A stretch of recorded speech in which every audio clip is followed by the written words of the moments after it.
वाहिगुरु जी का खालसा वाहिगुरु जी की फतेह। गुरु दर ते हाजिर गुरु सवारे खालसा जी, आप जी वड भागे हो जो 8वें पातशाह बाला प्रीतम सतगुरु जिस डिठै सब दुख जाए, इन्हां अजमतां वडियाइयां दे मालिक गुरु हरकृष्ण साहब महाराज जी दे पवित्र चरण छो प्राप्त इतिहासक स्थान गुरुद्वारा बंगला साहब जी की यात्रा करदियां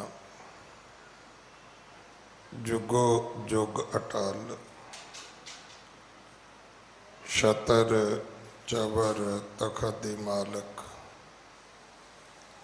धन धन धन श्री गुरु ग्रंथ साहिब पातशाह महाराज जी दे हजूर मनुखा जीवन दियां घड़ियां नूं सफला कर रहे हो। हुण समा है गुरु दरबार दे निजम अनुसार गुरु इतिहास दी चल रही लड़ीवार कथा दा अपनियां मन बिरतियां इकागर करो, रसना पवित्र कर दे एक वार, सारे उच्चारण करो जी सतनाम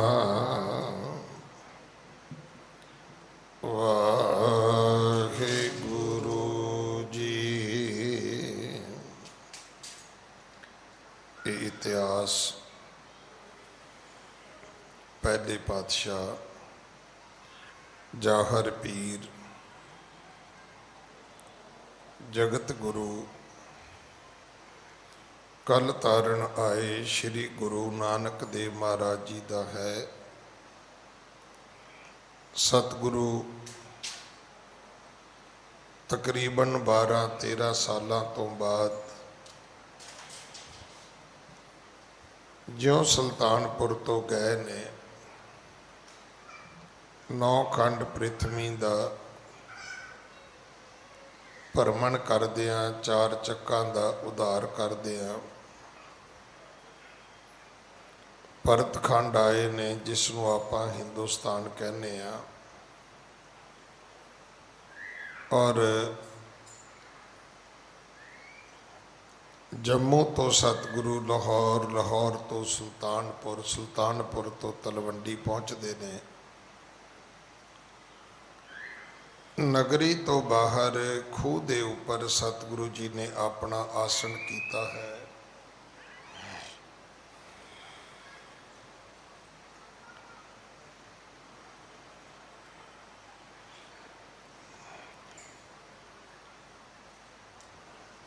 भाई मरदाना जी घर गए ने।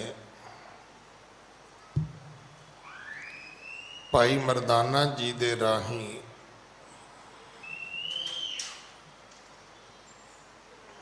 मां तृप्ता नूं पिता कालू जी नूं पता लगे है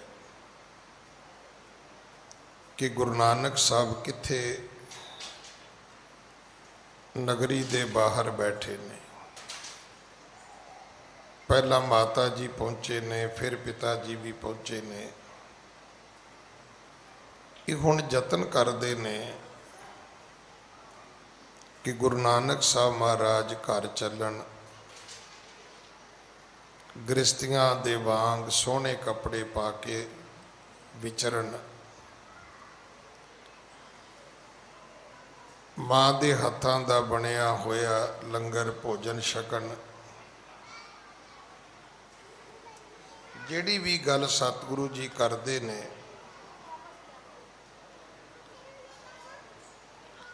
वो सतगुरु जी गुरबाणी ते आधारित है। ਇੱਥੇ ਸਤਿਗੁਰੂ ਜੀ ਨੇ ਸ਼ਬਦ ਉਚਾਰੇ ਨੇ ਜਿਨ੍ਹਾਂ ਦੀ ਆਪਾਂ ਪਰਸੋਂ ਤੋਂ ਲੈ ਕੇ ਰੋਜ਼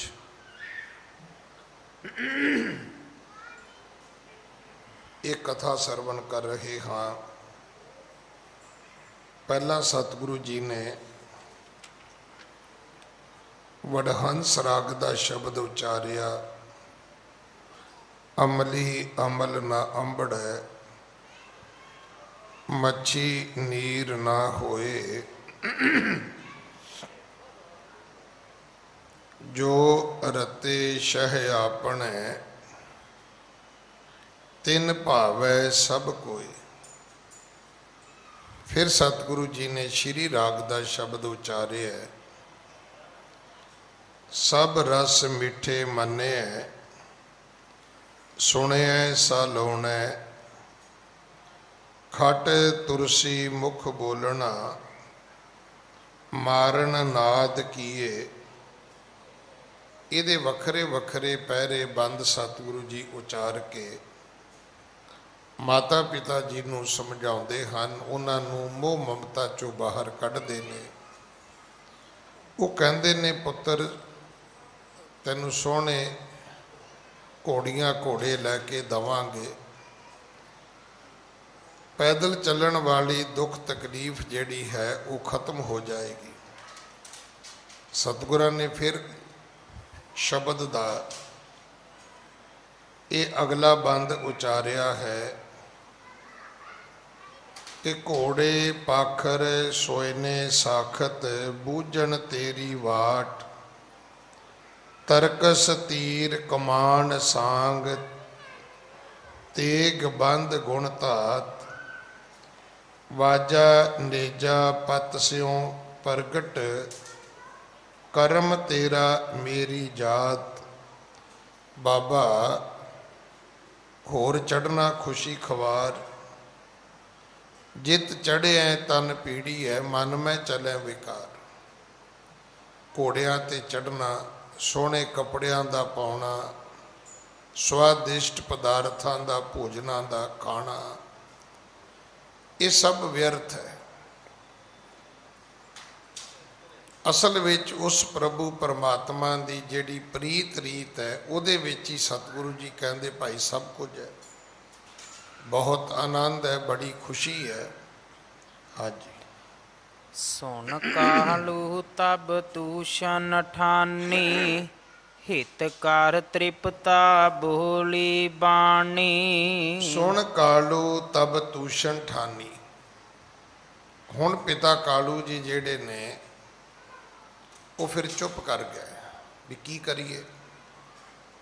ਜਿਹੜੀ ਗੱਲ ਕਰਦੇ ਆ ਪੁੱਤਰ ਨਾਨਕ ਉਸ ਨੂੰ ਮੰਨਦੇ ਤਾਂ ਹੈ ਨਹੀਂ, ਪਰ ਉਹਦੇ ਪ੍ਰਤੀ ਉਹਦੇ ਪਰਥਾਏ ਫਿਰ ਸਾਨੂੰ ਉਪਦੇਸ਼ ਦੇਣ ਲੱਗ ਜਾਂਦੇ ਨੇ। ਵੇਖੋ ਇਹ ਇੱਕ ਮਨੋ ਅਵਸਥਾ ਹੈ, ਇਹਨੂੰ ਬਹੁਤ ਗੰਭੀਰਤਾ ਨਾਲ ਸਮਝਣ ਦੀ ਲੋੜ ਹੈ। ਸਾਡੇ ਬਜ਼ੁਰਗ ਇੱਕ ਗੱਲ ਕਹਿੰਦੇ ਹੁੰਦੇ ਸੀ, ਕਹਿੰਦੇ ਪੁੱਤਰ ਵਿਆਹ ਦੇ ਵਿੱਚ ਬੀਜ ਦਾ ਲੇਖਾ ਨਹੀਂ ਪਾਈਦਾ। ਵੀ ਕਿਸੇ ਦੇ ਘਰ ਵਿਆਹ ਸ਼ਾਦੀ ਹੋਵੇ ਤੇ ਤੁਸੀਂ ਉੱਥੇ ਗੱਲਾਂ ਸ਼ੁਰੂ ਕਰ ਲਓ ਵੀ ਜਿਹੜੀ ਝੋਨੇ ਦੀ ਪਨੀਰੀ ਹੈ ਉਹ ਤੇ ਬੜੀ ਮਹਿੰਗੀ ਹੈ, ਕਣਕ ਜਿਹੜੀ ਨਵੀਂ ਆਈ ਉਹਦਾ ਬੀਜ ਬੜਾ ਮਹਿੰਗਾ ਹੈ, ਅਗਰ ਗੰਨੇ ਦਾ ਅਗਰ ਬੀਜ ਮੁੱਲ ਖਰੀਦਣਾ ਹੋਵੇ ਤੇ ਉਹਦੀ ਤੇ ਭਾਈ ਕੀਮਤ ਇੰਨੀ ਹੈ ਵੀ ਹੱਥ ਹੀ ਨਹੀਂ ਆਉਂਦਾ। ਇੱਕ ਮੈਂ ਬੇਨਤੀ ਕਰਾਂਗਾ, ਜਿਹੜਾ ਬੱਚਾ ਚੀਕਾਂ ਮਾਰਦਾ ਨੇ ਇਹਨੂੰ ਮੇਰੇ ਕੋਲ ਲਿਆਓ, ਕਿਉਂਕਿ ਮਾਂ-ਬਾਪ ਨੂੰ ਕੋਈ ਸਮਝ ਨਹੀਂ ਹੈ ਵੀ ਤੁਸੀਂ ਇੰਨਾ ਕੁ ਤੇ ਫਿਕਰ ਕਰੋ ਵੀ ਤੁਸੀਂ ਗੁਰਦੁਆਰੇ ਬੈਠੇ ਹੋ। ਮੈਨੂੰ ਤਾਂ ਇੰਝ ਲੱਗਦਾ ਜਿਵੇਂ ਉਹਨੂੰ ਕਹਿੰਦੇ ਨੇ ਇੱਕ ਹੋਰ ਚੀਕ ਮਾਰ ਕੇ ਵਿਖਾ, ਮੇਰੇ ਸੰਗਤ ਨੇ ਸੁਣੀ ਨਹੀਂ। ਵੀ ਬੱਚਿਆਂ ਨਾਲ ਬੱਚੇ ਨਹੀਂ ਬਣੀਦਾ, ਔਰ ਬੱਚੇ ਨੇ ਬਜ਼ੁਰਗ ਵੀ ਨਹੀਂ ਹੋਣਾ। ਅਗਰ ਮੈਂ ਵੀ ਜਾ ਕੇ ਉਹਨੂੰ ਹੱਥ ਜੋੜਾਂ ਤੇ ਉਹ ਚੁੱਪ ਕਰ ਜਾਏਗਾ। ਸੋ ਮੇਰੀ ਬੇਨਤੀ ਹੈ ਵੀ ਬੜਾ ਖੁੱਲਾ ਮੌਸਮ ਹੈ, ਬਾਹਰ ਬਹਿ ਜਾਓ, ਜਾ ਕੇ ਖੜਾਓ ਬੱਚੇ। ਆਪਾਂ ਸਾਰੇ ਗੁਰਦੁਆਰੇ ਦਾ ਵਾਤਾਵਰਨ ਕਿਉਂ ਖਰਾਬ ਕਰਦੇ? ਚੌਥੀ ਪੰਜਵੀਂ ਚੀਕ ਹੈ ਬੱਚੇ ਦੀ। ਨਾ ਸੇਵਾਦਾਰ ਇਸ ਗੱਲ ਨੂੰ ਸਮਝਦੇ ਨੇ। ਉਹ ਵੀ ਇਹ ਕਹਿੰਦੇ ਨੇ ਕੋਈ ਨਹੀਂ, ਬਾਬੇ ਨੇ ਬੋਲ ਹੀ ਪੈਣਾ ਹੈ। ਔਰ ਮੈਂ ਬੇਨਤੀ ਕਰਾਂਗਾ ਵੀ ਇਹ ਸੁਭਾਅ ਠੀਕ ਨਹੀਂ ਹੈ ਤੁਹਾਡਾ। ਔਰ ਪਰਿਵਾਰਾਂ ਨੂੰ ਵੀ ਬੇਨਤੀ ਹੈ ਵੀ ਬੱਚੇ ਖਿਡਾਉਣ ਲਈ ਨਾ ਆਇਆ ਕਰੋ। ਅਗਰ ਬੱਚਾ ਨਹੀਂ ਬੈਠਦਾ ਤੇ ਸਾਨੂੰ ਉੱਠ ਕੇ ਬਾਹਰ ਚਲੇ ਜਾਣਾ ਚਾਹੀਦਾ। ਇਹ 'ਚ ਕੀ ਇਤਰਾਜ਼ ਕੀ ਹੈ? ਇਹਦੇ 'ਚ ਕੋਈ ਇਤਰਾਜ਼ ਨਹੀਂ ਹੋਣਾ ਚਾਹੀਦਾ। ਬੱਚੇ ਸਾਰਿਆਂ ਨੂੰ ਰੱਬ ਨੇ ਦਿੱਤੇ ਨੇ, ਪਰ ਇਸ ਗੱਲ ਦਾ ਜ਼ਰੂਰ ਧਿਆਨ ਰੱਖੋ ਵੀ ਜਿੱਥੇ ਆਪਾਂ ਗੁਰੂ ਸਾਹਿਬ ਦੇ ਹਜ਼ੂਰ ਬੈਠੇ ਆ, ਉੱਥੇ ਦਰਬਾਰ ਦਾ ਅਦਬ, ਸਨਮਾਨ, ਮਰਿਆਦਾ ਉਹ ਠੀਕ ਰਹਿਣੀ ਚਾਹੀਦੀ। ਬੱਚੇ ਵੀ ਤੇ ਇਸੇ ਵਾਹਿਗੁਰੂ ਨੇ ਦਿੱਤੇ ਨੇ, ਪਰ ਚੀਕਾਂ ਮਰਵਾਉਣ ਲਈ ਨਹੀਂ ਦਿੱਤੇ। ਇਸ ਗੱਲ ਦਾ ਜ਼ਰੂਰ ਧਿਆਨ ਰੱਖਣਾ ਚਾਹੀਦਾ। ਹਾਂਜੀ। ਸੁਨ ਸੁਤ ਰਿਦੇ ਮੋਹ ਤਬ ਨਾਹੀ, ਮਿਲੋ ਕੁਟੰਬ ਚਲੋ ਘਰ ਮਾਹੀ। ਸਤਿਗੁਰੂ ਗੁਰੂ ਨਾਨਕ ਦੇ ਪਿਤਾ ਮਹਾਰਾਜ ਮਾਤਾ ਪਿਤਾ ਜੀ ਨੂੰ ਮੋਹ ਮਮਤਾ ਚੋਂ ਅਸਲ ਵਿੱਚ ਬਾਹਰ ਕੱਢਣਾ ਚਾਹੁੰਦੇ ਨੇ। ਦਾਸ ਬੇਨਤੀ ਕਰ ਰਿਹਾ ਸੀ ਵੀ ਸਾਡੇ ਬਜ਼ੁਰਗ ਕਹਿੰਦੇ ਹੁੰਦੇ ਸੀ, ਪੁੱਤਰ ਵਿਆਹ ਦੇ ਵਿੱਚ ਬੀਜ ਦਾ ਲੇਖਾ ਨਹੀਂ ਪਾਈ। ਜਿਹੋ ਜਿਹਾ ਵਾਤਾਵਰਨ ਹੋਵੇ, ਸਮਾਂ ਹੋਵੇ, ਉਹੋ ਜੀ ਗੱਲ ਕਰਨੀ ਬਣਦੀ ਹੈ। ਦੂਜੀ ਗੱਲ ਕਰਨੀ ਬਣਦੀ ਹੀ ਨਹੀਂ ਹੈ, ਅਯੋਗ ਹੈ, ਠੀਕ ਨਹੀਂ ਹੈ। ਸਾਨੂੰ ਇਸ ਗੱਲ ਦਾ ਧਿਆਨ ਰੱਖਣਾ ਚਾਹੀਦਾ ਹੈ। ਹੁਣ ਇਹੀ ਕਥਾ ਇਹ ਜਿਹੜੀ ਆਪਾਂ ਸੁਣ ਰਹੇ ਹਾਂ, ਮਾਂ ਬਾਪ ਦੀ ਅਵਸਥਾ ਕੁਝ ਹੋਰ ਹੈ। ਉਹਨਾਂ ਨੂੰ ਪੁੱਤਰ ਤੋਂ ਅੱਗੇ ਦਿਸਦਾ ਕੁਛ ਨਹੀਂ ਹੈ। ਉਹਨਾਂ ਦੇ ਲਈ ਪੁੱਤਰ ਦੀ ਮਮਤਾ ਹੀ ਸਭ ਤੋਂ ਵੱਡੀ ਗੱਲ ਹੈ। ਗੁਰੂ ਨਾਨਕ ਸਾਹਿਬ ਜਿਹੜੇ ਸੀ ਉਹ ਆਪ ਪਰਮੇਸ਼ਰ ਦਾ ਸਰਗੁਣ ਸਰੂਪ ਸਨ। ਹੁਣ ਉਹ ਵੀ ਮਾਤਾ ਪਿਤਾ ਨੂੰ ਛੱਡਣਾ ਨਹੀਂ ਚਾਹੁੰਦੇ। ਉਹ ਵੀ ਚਾਹੁੰਦੇ ਨੇ ਇਹਨਾਂ ਦਾ ਉਧਾਰ ਹੋ ਜਾਏ, ਇਹਨਾਂ ਦੀ ਵੀ ਮੁਕਤੀ ਹੋਵੇ, ਮੇਰੇ ਮਾਤਾ ਪਿਤਾ ਜੀ ਦਾ ਵੀ ਕਲਿਆਣ ਹੋਵੇ। ਤੇ ਨਾ ਵੀ ਦੁਨੀਆ ਤਰ ਜਾਏ ਤੇ ਮਾਤਾ ਪਿਤਾ ਡੁੱਬ ਜਾਣ। ਇਹ ਗੁਰਮਤਿ ਦਾ ਸਿਧਾਂਤ ਨਹੀਂ ਹੈ। ਇੱਥੇ ਜਦੋਂ ਤੁਸੀਂ ਪਾਠ ਕਰੋਗੇ, ਪਾਠ ਹੀ ਇਹ ਹੈ ਕਿ ਮੰਨੈ ਪਰਵਾਰੈ ਸਾਧਾਰ। ਆਪਣੇ ਤੋਂ ਬਾਅਦ ਤੁਹਾਡੀ ਜ਼ਿੰਮੇਵਾਰੀ ਪਰਿਵਾਰ ਦੀ ਹੈ। ਪਹਿਲਾਂ ਗੁਆਂਢੀਆਂ ਦੀ ਨਹੀਂ ਹੈ ਵੀ ਤੁਸੀਂ ਗੁਆਂਢੀਆਂ ਨੂੰ ਸੁਧਾਰਨ ਚਲੇ ਜਾਓ ਤੇ ਆਪਣੇ ਬੱਚੇ ਤੁਹਾਡੇ ਖਰਾਬ ਹੋ ਜਾਣ।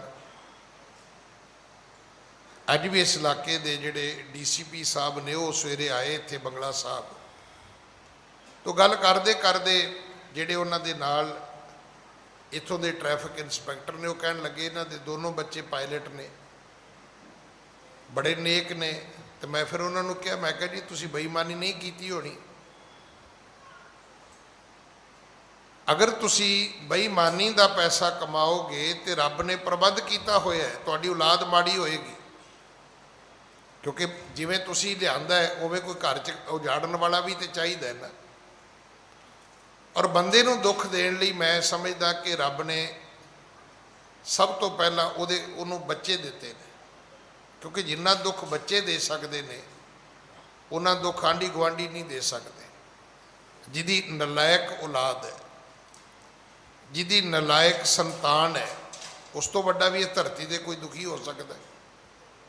ਤੇ ਜਿਹਦੇ ਲਾਇਕ ਬੱਚੇ ਨੇ, ਨੇਕ ਬੱਚੇ ਨੇ, ਉਹਦੇ ਲਈ ਉਸ ਤੋਂ ਵੱਡਾ ਸਵਰਗ ਕੋਈ ਨਹੀਂ ਹੋ ਸਕਦਾ। ਔਰ ਵਾਕਈ ਮੈਨੂੰ ਉਹਨਾਂ ਕੋਲ ਬੈਠ ਕੇ ਲੱਗਿਆ ਵੀ ਨਹੀਂ, ਇਹ ਰਿਸ਼ਵਤਖੋਰ ਅਫਸਰ ਨਹੀਂ ਹੈ। ਕਿਉਂਕਿ ਜਿਹੜਾ ਰਿਸ਼ਵਤਖੋਰ ਹੋਏਗਾ ਉਹਨੇ ਕਹਿਣਾ ਜੀ ਚਲੋ ਚਲਾਓ, ਜੈਸੇ ਚਲਤਾ ਹੈ ਵੈਸੇ ਚਲਤਾ ਰਹਿਣਾ ਦਿਓ। पर ਜਿਹੜਾ नहीं रिश्वतखोर होएगा वो कहेगा नहीं भाई मैं तो इधर आया हूँ, बैठा हूँ, तो मैं तो चाहता हूँ कि ये सारा सब ठीक होना चाहिए। ठीक वही करेगा जिन्हें दो हाथों नाल माल इकट्ठा नहीं करना। जिन्हें माल इकट्ठा करना है वो तो कहेगा चलन दो जी, जिदा चलता उवें ही चलन दो, क्योंकि जिदा मूँह खाएगा वो अखां भी शर्माउणगियां। तो गुरु नानक दे पिता महाराज माता पिता नूं चाहुंदे ने कि उन्हां दी भी मुक्ति होवे। इसे कथा विच अगे जाके असीं सुणांगे भी वो समा भी आया फिर ਜਦੋਂ ਗੁਰੂ ਨਾਨਕ ਸਾਹਿਬ ਨੇ ਆਪਣੇ ਮਾਤਾ ਪਿਤਾ ਦੇ ਛੋੜ ਵੀ ਕੱਟ ਦਿੱਤੇ। ਇਹ ਜਿਹੜੇ ਅਸੀਂ ਮੋਹ ਮਾਇਆ ਵਿੱਚ ਪਏ ਆ, ਕਿੰਨੇ ਪਾਏ ਨੇ? ਰੱਬ ਨੇ ਆਪ ਪਾਏ ਨੇ। ਔਰ ਇਹ ਹੈ ਵੀ ਬੜਾ ਵਧੀਆ ਜੀ। ਅਗਰ ਤੁਹਾਨੂੰ ਗਿਆਨ ਨਹੀਂ ਆਉਂਦਾ ਤੇ ਬੜੀ ਚੰਗੀ ਗੱਲ ਹੈ, ਤੁਸੀਂ ਮੋਹ ਮਮਤਾ ਵਿੱਚ ਫਸੇ ਰਹੋ। ਘੱਟੋ ਘੱਟ ਤੁਹਾਡੀ ਇੱਕ ਸੀਮਾ ਤੇ ਹੈ ਨਾ। ਜਿਹੜੇ ਮੋਹ ਮਮਤਾ ਵਿੱਚ ਫਸੇ ਨੇ ਉਹ ਤੇਲੀ ਦੇ ਬਲਦ ਵਾਂਗੂ ਇੱਕ ਜਗ੍ਹਾ ਹੀ ਘੁੰਮੀ ਜਾਂਦੇ ਨੇ ਨਾ। ਕੰਮ ਤੇ ਗਏ, ਘਰ ਆ ਗਏ, ਘਰ ਤੋਂ ਗਏ ਕੰਮ ਤੇ, ਕੰਮ ਤੋਂ ਗਏ ਘਰ, ਘਰ ਗਏ ਘਰ ਤੋਂ ਕੰਮ ਤੇ। ਹੁਣ ਜਿਹਨੂੰ ਗਿਆਨ ਵੀ ਰੱਬ ਦਾ ਨਾ ਹੋਵੇ ਤੇ ਮੋਹ ਮਮਤਾ ਵੀ ਨਾ ਹੋਵੇ, ਉਹ ਕੀ ਹੈ? ਉਹ ਤੇ ਫਿਰ ਸਾਰੀ ਦੁਨੀਆ ਜੀ ਆ ਪਾਗਲ ਵੇਖੇ ਹੀ ਨੇ ਆਪਾਂ। ਮੋਹ ਮਮਤਾ ਵਾਲਾ ਸ਼ਾਮ ਨੂੰ ਘਰ ਆ ਜਾਂਦੇ, ਪਾਗਲ ਸ਼ਾਮ ਨੂੰ ਘਰ ਵੀ ਨਹੀਂ ਆਉਂਦਾ। ਮੋਹ ਮਮਤਾ ਵਾਲਾ ਸਵੇਰੇ ਆਪਣੇ ਅੱਡੇ ਤੇ ਜਾ ਕੇ ਬਹਿ ਜਾਂਦਾ, ਪਾਗਲ ਸਵੇਰੇ ਅੱਡੇ ਤੇ ਵੀ ਨਹੀਂ ਬਹਿੰਦਾ। ਅੱਜ ਉਹਦਾ ਅੱਡਾ ਹੋਰ ਹੋਏਗਾ, ਕੱਲ ਉਹਦਾ ਅੱਡਾ ਹੋਰ ਹੋਏਗਾ। ਅੱਜ ਉਹਦੇ ਰਹਿਣ ਦੀ ਥਾਂ ਹੋਰ ਹੋਏਗੀ, ਕੱਲ ਹੋਰ ਹੋਏਗੀ। ਉਹਦਾ ਤੇ ਪਤਾ ਹੀ ਨਹੀਂ। ਤੋ ਸਤਿਗੁਰੂ ਪਿਤਾ ਮਹਾਰਾਜ ਉਪਦੇਸ਼ ਕਰਕੇ ਸਮਝਾਉਂਦੇ ਨੇ, ਸੁਣ ਕਾਲੂ ਤਬ ਤੂਸ਼ਣ ਠਾਨੀ ਹਿਤ ਕਰ ਤ੍ਰਿਪਤਾ। ਬੋਲੀ ਬਾਣੀ ਪਿਤਾ ਜੀ ਚੁੱਪ ਕਰ ਗਏ। ਮਾਂ ਤ੍ਰਿਪਤਾ ਜੀ ਨੇ ਅੱਗੇ ਬਚਨ ਸ਼ੁਰੂ ਕੀਤੇ। ਸੁਣ ਸੁਤ ਰਿਦੇ ਮੋਹ ਤਬ ਨਾਹੀ, ਮਿਲੋ ਕੁਟੰਬ ਚਲੋ ਘਰ ਮਾਹੀ। ਮਾਂ ਤ੍ਰਿਪਤਾ ਕਹਿਣ ਲੱਗੀ, ਪੁੱਤਰ ਸੁਣ, ਤੇਰੇ ਵਿੱਚ ਮੋਹ ਨਹੀਂ ਹੈ, ਅਸੀਂ ਮੋਹ ਤੋਂ ਮੁਕਤ ਨਹੀਂ ਆ। ਹੋ ਸਕਦਾ ਤੇਰੇ ਲਈ ਅਸੀਂ ਮਾਤਾ ਪਿਤਾ ਵੀ ਨਾ ਹੋਈਏ, ਪਰ ਸਾਡੇ ਲਈ ਤਾਂ ਤੇਰੇ ਤੋਂ ਬਿਨਾ ਕੋਈ ਹੋਰ ਪੁੱਤਰ ਹੀ ਹੈ ਨਹੀਂ ਸਾਡੇ ਕੋਲ। ਸਾਡਾ ਤੇ ਤੂੰ ਇੱਕ ਪੁੱਤਰ ਹੈ। ਇਸ ਕਰਕੇ ਮਿਲੋ ਕੁਟੰਬ ਚਲੋ ਘਰ ਮਾਹੀ। ਕੁਟੰਬ ਨੂੰ ਮਿਲੋ, ਪਰਿਵਾਰ ਨੂੰ ਮਿਲੋ ਪੁੱਤਰ, ਘਰ ਚੱਲੋ। ਹਾਂਜੀ। ਬੇਦੀ ਅਪਰ ਸਨੇਹੀ ਸਭ ਹੀ, ਕਰਤ ਉਡੀਕ ਆਏ ਹੈ ਕਬ ਹੀ। ਦੇਖ ਪੁੱਤਰ, ਅਸੀਂ ਸਾਰੇ ਖੂਹ ਤੇ ਨਹੀਂ ਆਏ। ਤੇਰੇ ਚਾਚੇ ਤਾਏ ਹੋਰ ਸ਼ਰੀਕੇ ਦੇ ਜਿਹੜੇ ਲੋਕ ਨੇ, ਹੋਰ ਬੇਦੀ ਪਰਿਵਾਰ ਜਿਹੜੇ ਨੇ, ਉਹ ਸਾਰੇ ਉਡੀਕਦੇ ਨੇ। ਬੜਾ ਸਮਾਂ ਹੋ ਗਿਆ ਕਿ ਕਦੋਂ ਨਾਨਕ ਜੀ ਆਉਣਗੇ, ਕਦੋਂ ਅਸੀਂ ਸਾਰੇ ਉਹਨਾਂ ਨੂੰ ਮਿਲਾਂਗੇ। ਹਾਂਜੀ। ਤਬ ਪਾਛੇ ਕਰ ਰੁਚਰ ਬਣਾਵਾ, ਤਾਂ ਪਰ ਹਮ ਬਹੁ ਦਰਬ ਲਗਾਵਾ। ਆਖਿਆ ਪੁੱਤਰ ਨਾਨਕ, ਤੇਰੇ ਜਾਣ ਤੋਂ ਬਾਅਦ ਅਸੀਂ ਘਰ ਬੜਾ ਹੀ ਸੋਹਣਾ ਬਣਾਇਆ। ਭਾਵ ਉਸ ਘਰ ਦੀ ਪੁਨਰ ਉਸਾਰੀ ਕੀਤੀ ਹੈ। ਹੁਣ ਆਪਾਂ ਨੂੰ ਇਹ ਵੀ ਕਹਿ ਸਕਦੇ ਵੀ ਤੋੜ ਕੇ ਨਵਾਂ ਬਣਾਇਆ, ਜਾਂ ਇਹ ਵੀ ਕਹਿ ਸਕਦੇ ਆ ਕਿ ਉਹਦੀ ਰਿਪੇਅਰ ਕੀਤੀ ਹੈ। ਤੇਰੇ ਜਾਣ ਤੋਂ ਬਾਅਦ ਅਸੀਂ ਪੁੱਤਰ ਘਰ ਨੂੰ ਬਹੁਤ ਸੁੰਦਰ ਦਿੱਖ ਦਿੱਤੀ ਹੈ। ਬੜੀ ਸੋਹਣੀ ਘਰ ਦੀ ਸਜਾਵਟ ਬਣਾਈ ਹੈ। ਇਸ ਕਰਕੇ ਕਰਤ ਉਡੀਕ ਆਏ ਹੈ ਕਬ ਹੀ, ਤਬ ਪਾਛੇ ਘਰ ਰੁਚਰ ਬਣਾਵਾ, ਤਾਮ ਪਰ ਹਮ ਬੋ ਦਰਬ ਲਗਾਵਾ। ਬੜੇ ਪੈਸੇ ਲਾਏ ਨੇ। ਸੋਹਣਾ ਘਰ ਬਣਾਉਣ ਵਾਸਤੇ ਅਸੀਂ ਬਹੁਤ ਸਾਰਾ ਧਨ ਖਰਚੇ ਹੈ। ਚਲੋ ਤਾਤ ਅਬ ਤਾਂ ਕੋ ਦੇਖੋ, ਜਿਹ ਮੈਂ ਬੈਠਤ ਹਰਖ ਬਸੇਖੋ। ਪੁੱਤਰ ਇੱਕ ਵਾਰੀ ਘਰ ਵੇਖ ਤਾਂ ਸਹੀ। ਹੋ ਸਕਦਾ ਘਰ ਸੋਹਣਾ ਬਣਿਆ ਵੇਖ ਕੇ ਤੇਰਾ ਮਨ ਕਰ ਆਵੇ ਕਿ ਮੈਂ ਜੰਗਲਾਂ ਵਿੱਚ ਜਾ ਕੇ ਕਿਉਂ ਬੈਠਣਾ, ਜਦੋਂ ਇੰਨਾ ਸੋਹਣਾ ਰੱਬ ਨੇ ਮੈਨੂੰ ਘਰ ਦਿੱਤਾ ਹੈ। ਤਾਂ ਚਲੋ ਆਪਣੇ ਘਰ ਵਿੱਚ ਰਹੋ, ਤੁਹਾਡਾ ਘਰ ਹੈ, ਤੇਰੇ ਲਈ ਬਣਾਇਆ। ਉਸ ਘਰ ਦੇ ਵਿੱਚ ਜਾ ਕੇ ਆਪਣਾ ਵਾਸਾ ਰੱਖੋ। ਸੋ ਬਣਵਾਏ ਤੁਮਰੇ ਹੇਤਾ, ਸੁਣ ਬੋਲੇ ਪ੍ਰਭ ਕਿਰਪਾ ਨਕੇਤਾ। ਉਹ ਪੁੱਤਰ ਘਰ ਤੇਰੇ ਵਾਸਤੇ ਹੈ। ਅਸੀਂ ਤਾਂ ਬਜ਼ੁਰਗ ਹੋ ਗਏ ਹਾਂ, ਅਸੀਂ ਕੋਈ ਇੱਥੇ ਬੈਠ ਰਹਿਣਾ ਹੈ? ਤੇ ਹੋਰ ਸਾਡੇ ਕੋਲ ਕੌਣ ਹੈ ਜਿਹਨੂੰ ਅਸੀਂ ਘਰ ਦੇਣਾ ਹੈ?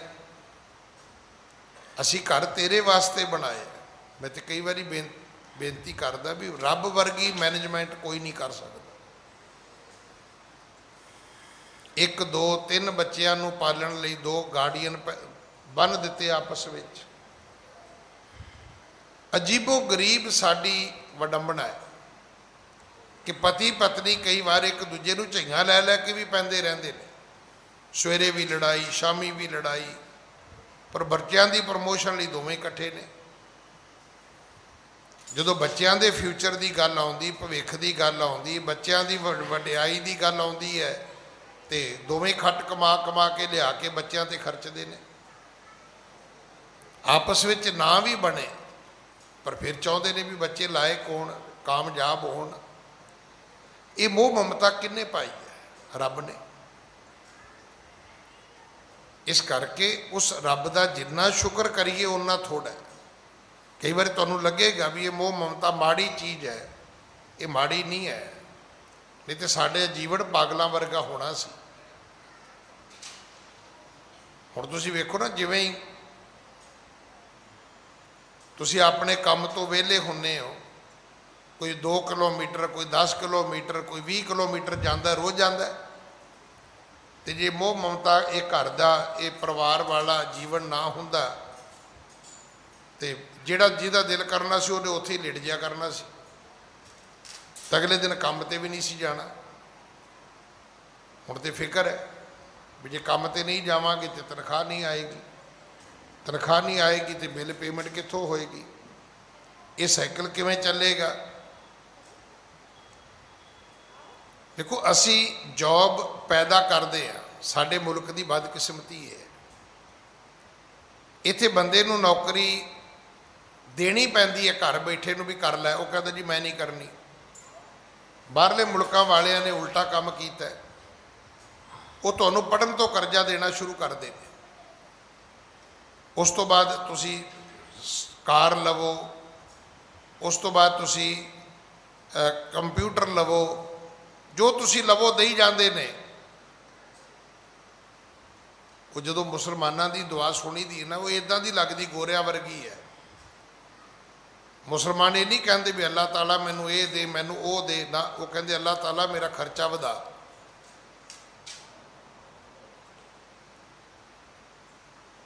ਤੁਸੀਂ ਅਮੂਮਨ ਬਹੁਤੇ ਮੁਸਲਮਾਨ ਵਿਹਲੜ ਨਹੀਂ ਵੇਖੇ ਹੋਣਗੇ। ਬਾਕੀ ਕੌਮਾਂ ਦੇ ਵਿੱਚ ਬੱਚੇ ਤੁਹਾਨੂੰ ਜ਼ਿਆਦਾ ਵਿਹਲੇ ਮਿਲਣਗੇ, ਮੁਸਲਮਾਨਾਂ 'ਚ ਨਹੀਂ ਮਿਲਣਗੇ, ਕਿਉਂਕਿ 4-4 ਵਿਆਹ, 12-12 ਨਿਆਣੇ। ਜੇ ਸਵੇਰੇ ਜਾ ਕੇ ਪੱਥਰ ਨਹੀਂ ਕੱਟਣਗੇ, ਲੱਕੜ ਨਹੀਂ ਕੱਟਣਗੇ, ਜਾ ਕੇ ਉਹ ਮਿਸਤਰੀ ਦਾ ਕੰਮ ਨਹੀਂ ਕਰਨਗੇ, ਤੇ ਰੋਟੀ ਕਿੰਨੇ ਖਾਣੀ ਹੈ? ਉਹ ਤਾਂ ਐਂ ਬੱਧੇ ਹੋਏ ਨੇ ਜਿਵੇਂ ਉਹ ਬਲਦ ਹੁੰਦਾ ਹੈ ਨਾ ਖੂਹ ਦਾ, ਸਾਰਾ ਦਿਨ ਘੁੰਮਦੇ ਨੇ। ਉਹ ਰੋਜ਼ਿਆਂ ਵਿੱਚ ਵੀ ਵਿਹਲੇ ਨਹੀਂ ਬੈਠਦੇ। ਸਭ ਤੋਂ ਵੱਡੀ ਗੱਲ ਜਿਹੜੀ ਹੈ ਵੀ ਰੋਜ਼ੇ ਨੇ, ਸਵੇਰੇ ਸੂਰਜ ਦੇ ਚੜ੍ਹਨ ਤੋਂ ਪਹਿਲਾਂ ਪਾਣੀ ਪੀਤਾ, ਸੂਰਜ ਦੇ ਡੁੱਬਣ ਤੋਂ ਪਹਿਲਾਂ ਪੀਣਾ ਕੋਈ ਨਹੀਂ ਹੈ। ਜੂਨ ਜੁਲਾਈ ਦਾ ਮਹੀਨਾ ਹੈ, ਪਰ ਕਦੇ ਨਹੀਂ ਸੁਣਿਆ ਹੋਏਗਾ ਤੁਸੀਂ ਮੁਸਲਮਾਨ ਛੁੱਟੀ ਤੇ ਰੋਜ਼ੇ ਨੇ, ਨਾ। ਤੇ ਸਾਡੇ ਵਰਗੇ ਬਿਨਾਂ ਰੋਜ਼ਿਆਂ ਤੋਂ ਹੀ ਛੁੱਟੀ ਤੇ ਨੇ। ਸਾਡੀਆਂ ਛੁੱਟੀਆਂ ਹੀ ਰੋਜ਼ਿਆਂ ਵਰਗੀਆਂ ਨੇ, ਕੰਮ ਤੇ ਜਾਂਦੇ ਹੀ ਨਹੀਂ। ਪਰ ਉਹਨਾਂ ਲੋਕਾਂ ਨੂੰ ਪਤਾ ਹੈ ਕੰਮ ਨਹੀਂ ਕਰਾਂਗੇ ਤਾਂ ਰੋਟੀ ਕਿੱਥੋਂ ਖਾਵਾਂਗੇ, ਕੰਮ ਨਹੀਂ ਕਰਾਂਗੇ ਤੇ ਘਰ ਵਿੱਚ ਆਟਾ ਕਿੱਥੋਂ ਆਏਗਾ, ਦਾਲ ਕਿੱਥੋਂ ਆਏਗੀ। ਤੋ ਸੱਚੇ ਪਾਤਸ਼ਾਹ ਨੇ ਸਾਡੇ ਤੇ ਬੜੀ ਕਿਰਪਾ ਕੀਤੀ ਹੈ, ਸਾਨੂੰ ਮੋਹ ਮਮਤਾ ਵਿੱਚ ਬੰਨ੍ਹ ਦਿੱਤਾ ਹੈ। ਜਿਹਨੂੰ ਬ੍ਰਹਮ ਗਿਆਨ ਹੋਏਗਾ ਉਹ ਨਿਕਲ ਜਾਏਗਾ, ਨਹੀਂ ਤੇ ਘੱਟੋ ਘੱਟ ਇੱਕ ਸੂਤਰ ਵਿੱਚ ਸਾਨੂੰ ਬੱਧਾ ਤੇ ਹੋਇਆ ਹੈ ਨਾ।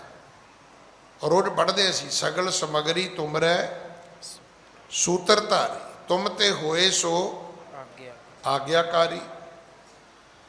ਸੋ ਬਨਵਾਏ ਤੁਮਾਰੇ ਹੇਤਾ, ਸੁਣ ਬੋਲੇ ਪ੍ਰਭ ਕਿਰਪਾ ਨ ਕੀਤਾ। ਜਦੋਂ ਮਾਂ ਨੇ ਕਿਹਾ ਵੀ ਪੁੱਤਰ ਘਰ ਤੇਰੇ ਲਈ ਬਣਾਇਆ ਸੀ, ਕਿਹਨੂੰ ਦੇਣਾ?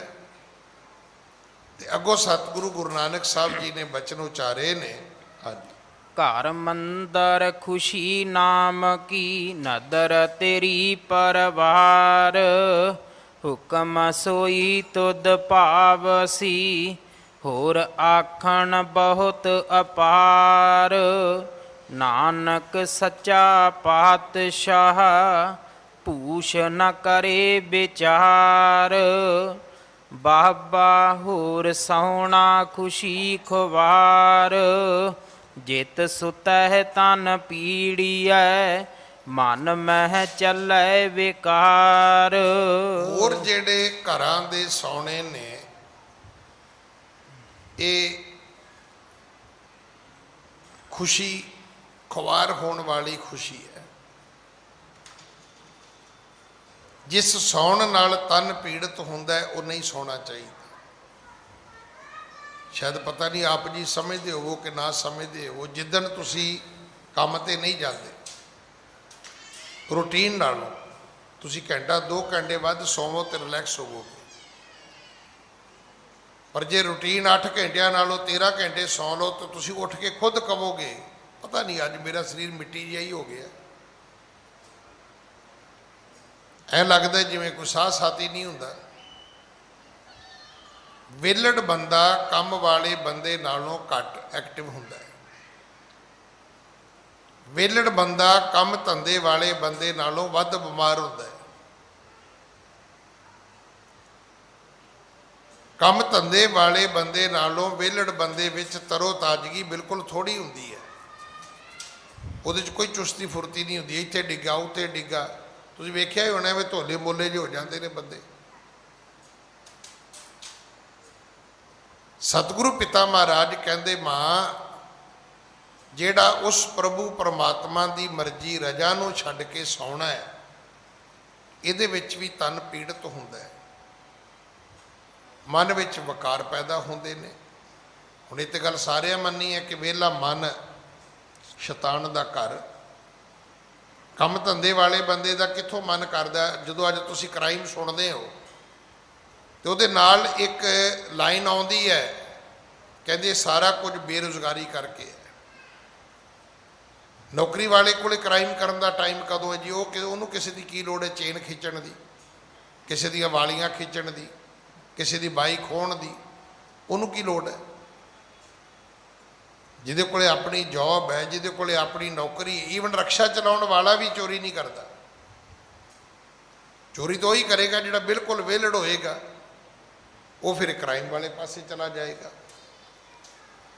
ਤੋ ਸਤਿਗੁਰੂ ਪਿਤਾ ਜੀ ਕਹਿਣ ਲੱਗੇ ਮਾਂ ਘਰ ਜਿਹੜੇ ਨੇ, ਮੰਦਰ ਜਿਹੜੇ ਨੇ, ਖੁਸ਼ੀਆਂ ਜਿਹੜੀਆਂ ਨੇ, ਇਹ ਤੇ ਉਸ ਰੱਬ ਦੀ ਨਜ਼ਰ ਵਿੱਚ ਨੇ। ਇਹ ਨਜ਼ਰ ਤੇਰੀ ਪਰਵਾਰ, ਹੁਕਮ ਸੋਈ ਤੁਧ ਭਾਵਸੀ, ਹੋਰ ਆਖਣ ਬਹੁਤ ਅਪਾਰ। ਜਿਨ੍ਹਾਂ ਨੂੰ ਉਸ ਪ੍ਰਭੂ ਪਰਮਾਤਮਾ ਦਾ ਹੁਕਮ ਭਾਉਂਦਾ ਹੈ, ਜਿਹੜੇ ਉਹਦੀ ਰਜਾ ਵਿੱਚ ਨੇ, ਉਹ ਸਾਰੇ ਰਾਜੀ ਨੇ, ਸਾਰੇ ਖੁਸ਼ ਨੇ। ਹਾਂਜੀ। ਸੁਨ ਜਾਨਨੀ ਮਮ ਬਚਨ ਕੋ, ਅਬ ਲਹੁ ਰਿਦਾ ਉਦਾਸ। ਆਖਿਆ ਸੁਣ ਮਾਂ ਮੇਰਾ ਹਿਰਦਾ ਉਦਾਸ ਹੈ। ਗੱਲ ਠੀਕ ਸਮਝੀ ਹੈ ਤੂੰ ਕਿ ਮੇਰੇ ਵਿੱਚ ਮੋਹ ਮਮਤਾ ਨਹੀਂ ਹੈ। ਤੁਹਾਡੇ ਵਾਲਾ ਮੋਹ ਮੇਰੇ ਵਿੱਚ ਨਹੀਂ ਹੈ। ਮੇਰਾ ਮਨ ਇਸ ਮੋਹ ਵਾਲੇ ਪਾਸਿਓਂ ਉਦਾਸ ਹੈ। ਹੁਣ ਉਦਾਸ ਤੇ ਆਪਾਂ ਹੁੰਨੇ ਆ। ਉਦਾਸ ਇਸ ਕਰਕੇ ਹੋ ਜਾਂਦੇ ਵੀ ਅੱਜ ਫਿਲਮ ਵੇਖਣ ਜਾਣਾ ਸੀ ਤੇ ਟਿਕਟ ਨਹੀਂ ਮਿਲੀ, ਉਦਾਸ ਹੋ ਗਏ। ਘੁੰਮਣ ਫਿਰਨ ਜਾਣਾ ਸੀ ਤੇ ਗੱਡੀ ਸਟਾਰਟ ਨਹੀਂ ਹੋਈ, ਉਦਾਸ ਹੋ ਗਏ। ਕਦੇ ਮਾੜੀਆਂ ਗੱਲਾਂ ਤੋਂ ਵੀ ਉਦਾਸ ਹੋਏ ਆ। ਸਾਡੀ ਉਦਾਸੀ ਉਦੋਂ ਹੁੰਦੀ ਜਦੋਂ ਮਨ ਦੀ ਮਰਜ਼ੀ ਪੂਰੀ ਨਹੀਂ ਹੁੰਦੀ ਤਾਂ ਅਸੀਂ ਮੂੰਹ ਲਟਕਾ ਕੇ ਬਹਿ ਜਾਂਦੇ ਆ। ਹਰ ਵੇਖਣ ਵਾਲਾ ਹੀ ਪੁੱਛਦਾ ਵੀ ਉਦਾਸ ਕਿਉਂ ਬੈਠੇ ਹੋ? ਫਿਰ ਸਮਝ ਆਉਂਦੀ ਵੀ ਕੱਪੜੇ ਕੁਪੜੇ ਪ੍ਰੈਸ ਕਰਾਏ ਸੀ, ਗੱਲ ਬਣੀ ਨਹੀਂ। ਸਾਡੀ ਉਦਾਸੀ ਜਿਹੜੀ ਹੈ ਉਹ ਸਾਡੀ ਨਾਕਾਮਯਾਬੀ ਹੈ। ਸਾਡੀ ਮਰਜ਼ੀ ਨਾ ਪੂਰੀ ਹੋਵੇ ਤਾਂ ਅਸੀਂ ਉਦਾਸ ਹੋ ਜਾਂਦੇ ਹਾਂ। ਪਰ ਲੋੜ ਤਾਂ ਇਸ ਗੱਲ ਦੀ ਸੀ ਕਿ ਅਸੀਂ ਵਿਸ਼ੇ ਵਕਾਰਾਂ ਵਾਲੇ ਪਾਸੇ ਉਦਾਸ ਹੁੰਦੇ, ਮਾਇਆ ਦੀ ਤ੍ਰਿਸ਼ਨਾ ਤੇ ਇਹਨਾਂ ਰੰਗ ਰੰਗੀਲੀਆਂ ਚੀਜ਼ਾਂ ਵਾਲੇ ਪਾਸੇ ਉਦਾਸ ਹੁੰਦੇ। ਸਤਿਗੁਰੂ ਗੁਰੂ ਨਾਨਕ ਸਾਹਿਬ ਜੀ ਨੇ ਉਦਾਸੀ ਭੇਖ ਬਣਾਇਆ ਸੀ। ਉਹ ਉਦਾਸੀ ਜਿਹੜੀ ਸੀ ਇਹਨਾਂ ਚੀਜ਼ਾਂ ਤੋਂ ਹੀ ਸੀਗੀ। ਕਿਉਂਕਿ ਜੇ ਉਹ ਪੱਕੇ ਤੌਰ ਤੇ ਹੁੰਦਾ ਤੇ ਸਤਿਗੁਰੂ ਨੇ ਵਾਪਸ ਆ ਕੇ ਕਰਤਾਰਪੁਰ ਸਾਹਿਬ ਖੇਤੀਬਾੜੀ ਕਰਨੀ ਨਹੀਂ ਸੀ। ਮੈਂ ਤਾਂ ਇੱਕ ਦਿਨ ਪਹਿਲਾਂ ਵੀ ਬੇਨਤੀ ਕੀਤੀ ਵੀ ਮੈਂ ਇੱਕ ਸ਼ਹਿਰੀ ਵਿਅਕਤੀ ਨੂੰ ਬੋਲਦਾ ਸੁਣ ਰਿਹਾ ਸੀ। ਮੈਨੂੰ ਪਤਾ ਵੀ ਉਹ ਆਦਮੀ ਸ਼ਹਿਰੀ ਹੈ ਤੇ ਸ਼ਹਿਰੀ ਕਾਰੋਬਾਰ ਹੈ ਉਹਦਾ। ਕਹਿਣ ਲੱਗਾ ਜੀ ਮੈਂ ਵੀ ਜ਼ਿਮੀਂਦਾਰ, ਮੈਂ ਵੀ ਕਿਸਾਨ ਦਾ ਪੁੱਤਰ। ਮੈਂ ਉਹਦੀ ਵੀਡੀਓ ਸੁਣਦਾ ਸੁਣਦਾ ਹੱਸ ਰਿਹਾ ਸੀ ਵੀ ਦੱਸ ਵੀ ਇਹ ਕੋਈ ਜ਼ਰੂਰੀ ਵੀ ਹਰ ਬੰਦੇ ਨੇ ਕਹਿਣਾ ਮੈਂ ਜੱਟ ਹਾਂ। ਪਰ ਉਹਨੇ ਲਾਸਟ ਵਿੱਚ ਜਾ ਕੇ ਗੱਲ ਬੜੀ ਵਧੀਆ ਕੀ ਕਹਿੰਦਾ ਮੇਰਾ ਬਾਪ ਜਿਹੜਾ ਗੁਰੂ ਨਾਨਕ ਹੈ ਉਹ ਜ਼ਿਮੀਂਦਾਰ ਸੀ। ਹਰ ਸਿੱਖ ਦਾ ਪਿਤਾ ਗੁਰੂ ਨਾਨਕ ਹੈ ਤੇ ਗੁਰੂ ਨਾਨਕ ਦੇ ਪਿਤਾ ਮਹਾਰਾਜ ਨੇ ਕਿਰਸਾਣੀ ਕੀਤੀ ਹੈ। ਕਰਤਾਰਪੁਰ ਸਾਹਿਬ ਜਿੰਨਾ ਚਿਰ ਰਹੇ ਨੇ ਉਹਨਾਂ ਚਿਰ ਸਤਿਗੁਰਾਂ ਨੇ ਖੇਤੀਬਾੜੀ ਕੀਤੀ ਹੈ। ਸੁਲਤਾਨਪੁਰ ਰਹੇ ਤੇ ਹੱਟੀ ਕੀਤੀ ਹੈ। ਪਿੰਡ ਰਹੇ ਤੇ ਬਲਦ ਲੈ ਕੇ ਖੇਤੀ ਵੀ ਕੀਤੀ ਹੈ। ਗਾਵਾਂ ਮੱਝਾਂ ਵੀ ਚਾਰੀਆਂ ਨੇ ਤੇ ਮਾਤਾ ਪਿਤਾ ਦੇ ਕਹਿਣ ਤੇ ਵਣਜ ਵਪਾਰ ਵੀ ਕੀਤਾ। ਥੋੜਾ ਕੀਤਾ ਜਾਂ ਬਹੁਤਾ ਕੀਤਾ। ਹੁਣ ਇਹ ਤੇ ਗੱਲ ਮਨ ਨੂੰ ਸਮਝਾਉਣ ਵਾਲੀ ਹੈ। ਉਹ ਕਹਿੰਦੇ ਵੀ ਤੇਰਾ ਭਰਾ ਕੀ ਕਰਦਾ? ਕਹਿੰਦਾ ਮੇਰਾ ਭਰਾ ਟਿੰਬਰ ਮਰਚੈਂਟ ਹੈ। ਉਹ ਕਹਿੰਦਾ ਵੀ ਮੈਂ ਤੇ ਕਦੇ ਵੇਖਿਆ ਨਹੀਂ ਵੀ ਤੁਹਾਡਾ ਕੋਈ ਲੱਕੜ ਦਾ ਕਾਰੋਬਾਰ ਹੋਵੇ। ਬਾਅਦ 'ਚ ਪਤਾ ਲੱਗਾ ਕਹਿੰਦਾ ਬਠਿੰਡੇ ਸਟੇਸ਼ਨ ਤੇ ਦਾਤਣਾ ਵੇਚਦਾ। ਕਹਿੰਦਾ ਵੀ ਉਹ ਲੱਕੜ ਦਾ ਵਪਾਰ ਨਹੀਂ ਹੈ ਵੀ ਭਾਵੇਂ ਦਾਤਣਾ ਹੀ ਵੇਚਦਾ ਤੇ ਲੱਕੜ ਦੀਆਂ ਹੀ ਹੈ ਨਾ, ਲੋਹੇ ਦੀਆਂ ਦਾਤਣਾ ਥੋੜਾ ਵੇਚਦਾ। ਸਾਡਾ ਮੇਰਾ ਪਿਓ ਭਰਾ ਜਿਹੜਾ ਕੋਈ ਜ਼ਰੂਰੀ ਤਾਂ ਨਹੀਂ ਵੀ ਵੱਡੀਆਂ ਵੱਡੀਆਂ ਪਲਾਈਆਂ ਬੋਰਡ ਵੇਚੇਗਾ ਤੇ ਟਿੰਬਰ ਮਰਚੈਂਟ ਹੋਏਗਾ। ਸੱਚੇ ਪਾਤਸ਼ਾਹ ਨੇ ਸਾਨੂੰ ਸਾਰੇ ਰਾਹ ਵਿਖਾਏ, ਸਾਡਾ ਮਾਰਗ ਦਰਸ਼ਨ ਕੀਤਾ ਹੈ। ਇਸੇ ਕਰਕੇ ਅਸੀਂ ਕਹਿੰਦੇ ਹਾਂ ਮੇਰਾ ਗੁਰ ਪੂਰਾ, ਮੇਰਾ ਗੁਰੂ ਪੂਰਾ ਹੈ, ਮੇਰਾ ਗੁਰੂ ਸਮਰੱਥ ਹੈ। ਸਤਿਗੁਰੂ ਕਹਿਣ ਲੱਗੇ ਮਾਂ ਅਜੇ ਤੱਕ ਮੇਰਾ ਮਨ ਉਦਾਸ ਹੈ। ਤੂੰ ਕਦੇ ਕੱਪੜਿਆਂ ਦੀਆਂ ਗੱਲਾਂ ਕਰਦੀ ਹੈ, ਕਦੇ ਭੋਜਨ ਦੀਆਂ ਗੱਲਾਂ ਕਰਦੀ ਹੈ, ਕਦੇ ਸੋਹਣੇ ਘਰਾਂ ਦੀਆਂ ਗੱਲਾਂ ਕਰਦੀ ਹੈ, ਕਦੇ ਪਿਤਾ ਜੀ ਘੋੜੇ ਘੋੜੀਆਂ ਦੀਆਂ ਗੱਲਾਂ ਕਰਦੇ ਨੇ, ਪਰ ਮੇਰਾ ਮਨ ਤੇ ਉਦਾਸ ਹੈ। ਦੇਸ਼ ਬਦੇਸ਼ ਬਿਲੋਕ ਕੈ ਬਹੁਰੋ ਆਏ ਆਵਾਸ। ਅਜੇ ਮਾਂ ਮੈਂ ਦੇਸ਼ ਵਿਦੇਸ਼ ਘੁੰਮਣੇ ਨੇ, ਆਵਾਂਗਾ, ਘਰ ਆਵਾਂਗਾ, ਬਵਾਂਗਾ, ਰਵਾਂਗਾ। ਔਰ ਇਹ ਇਤਿਹਾਸ ਹੈ। 18 ਸਾਲ ਰਹੇ ਨੇ ਸਤਿਗੁਰੂ ਕਰਤਾਰਪੁਰ, 21 ਸਾਲ ਭਰਮਣ ਕੀਤਾ, 14 ਸਾਲ ਸਤਿਗੁਰੂ ਪਿੰਡ ਰਹੇ ਨੇ, 17 ਸਾਲ ਸਤਿਗੁਰੂ ਸੁਲਤਾਨਪੁਰ ਰਹੇ ਨੇ। ਜਿਹੜਾ ਅਸੀਂ ਮੋਦੀ ਖਾਨਾ ਕਹਿੰਦੇ ਨੇ ਵੀ 13-13 ਤੋਲੇ ਆ, ਉਹ ਕਈ ਸੋਚਦੇ ਹੋਣੇ ਵੀ ਮਹੀਨਾ ਕੁ ਤੋਲਿਆ ਹੋਣਾ ਹੈ, ਕਈ ਮੇਰੇ ਵਰਗੇ ਸੋਚਦੇ ਹੋਣੇ ਵੀ ਕੋਈ 10-15 ਦਿਨ ਤੋਲਿਆ ਹੋਏਗਾ। 10-15 ਦਿਨ ਨਹੀਂ, 17 ਸਾਲ ਹੈ।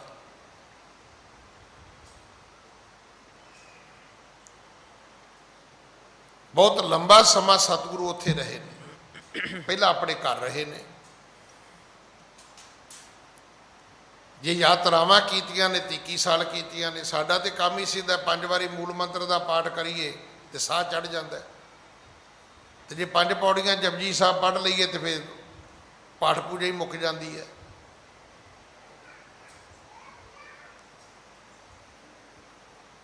ਹੁਣ ਸਾਡੇ 'ਚ ਜਿਹੜੀ ਸੇਵਾ ਹੈ, ਦੂਜਾ ਤੀਜਾ ਸਾਰਾ ਕੁਝ, ਇਹਦੇ ਵਿੱਚ ਬਹੁਤਾ ਪ੍ਰੈਕਟੀਕਲ ਨਹੀਂ ਹੈ।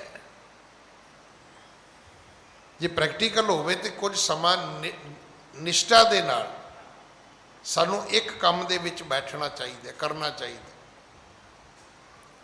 ਇੱਕ ਦਿਨ ਇੱਕ ਕੰਮ ਕਰ ਲਓ, ਦੂਜੇ ਦਿਨ ਦੂਜਾ ਕਰ ਲਓ, ਪਰ ਅਸੀਂ ਤੇ ਉਹ ਮਲਟੀ ਫੰਕਸ਼ਨ ਕਰਨੇ ਹੁੰਦੇ ਨੇ। ਹਾਂਜੀ।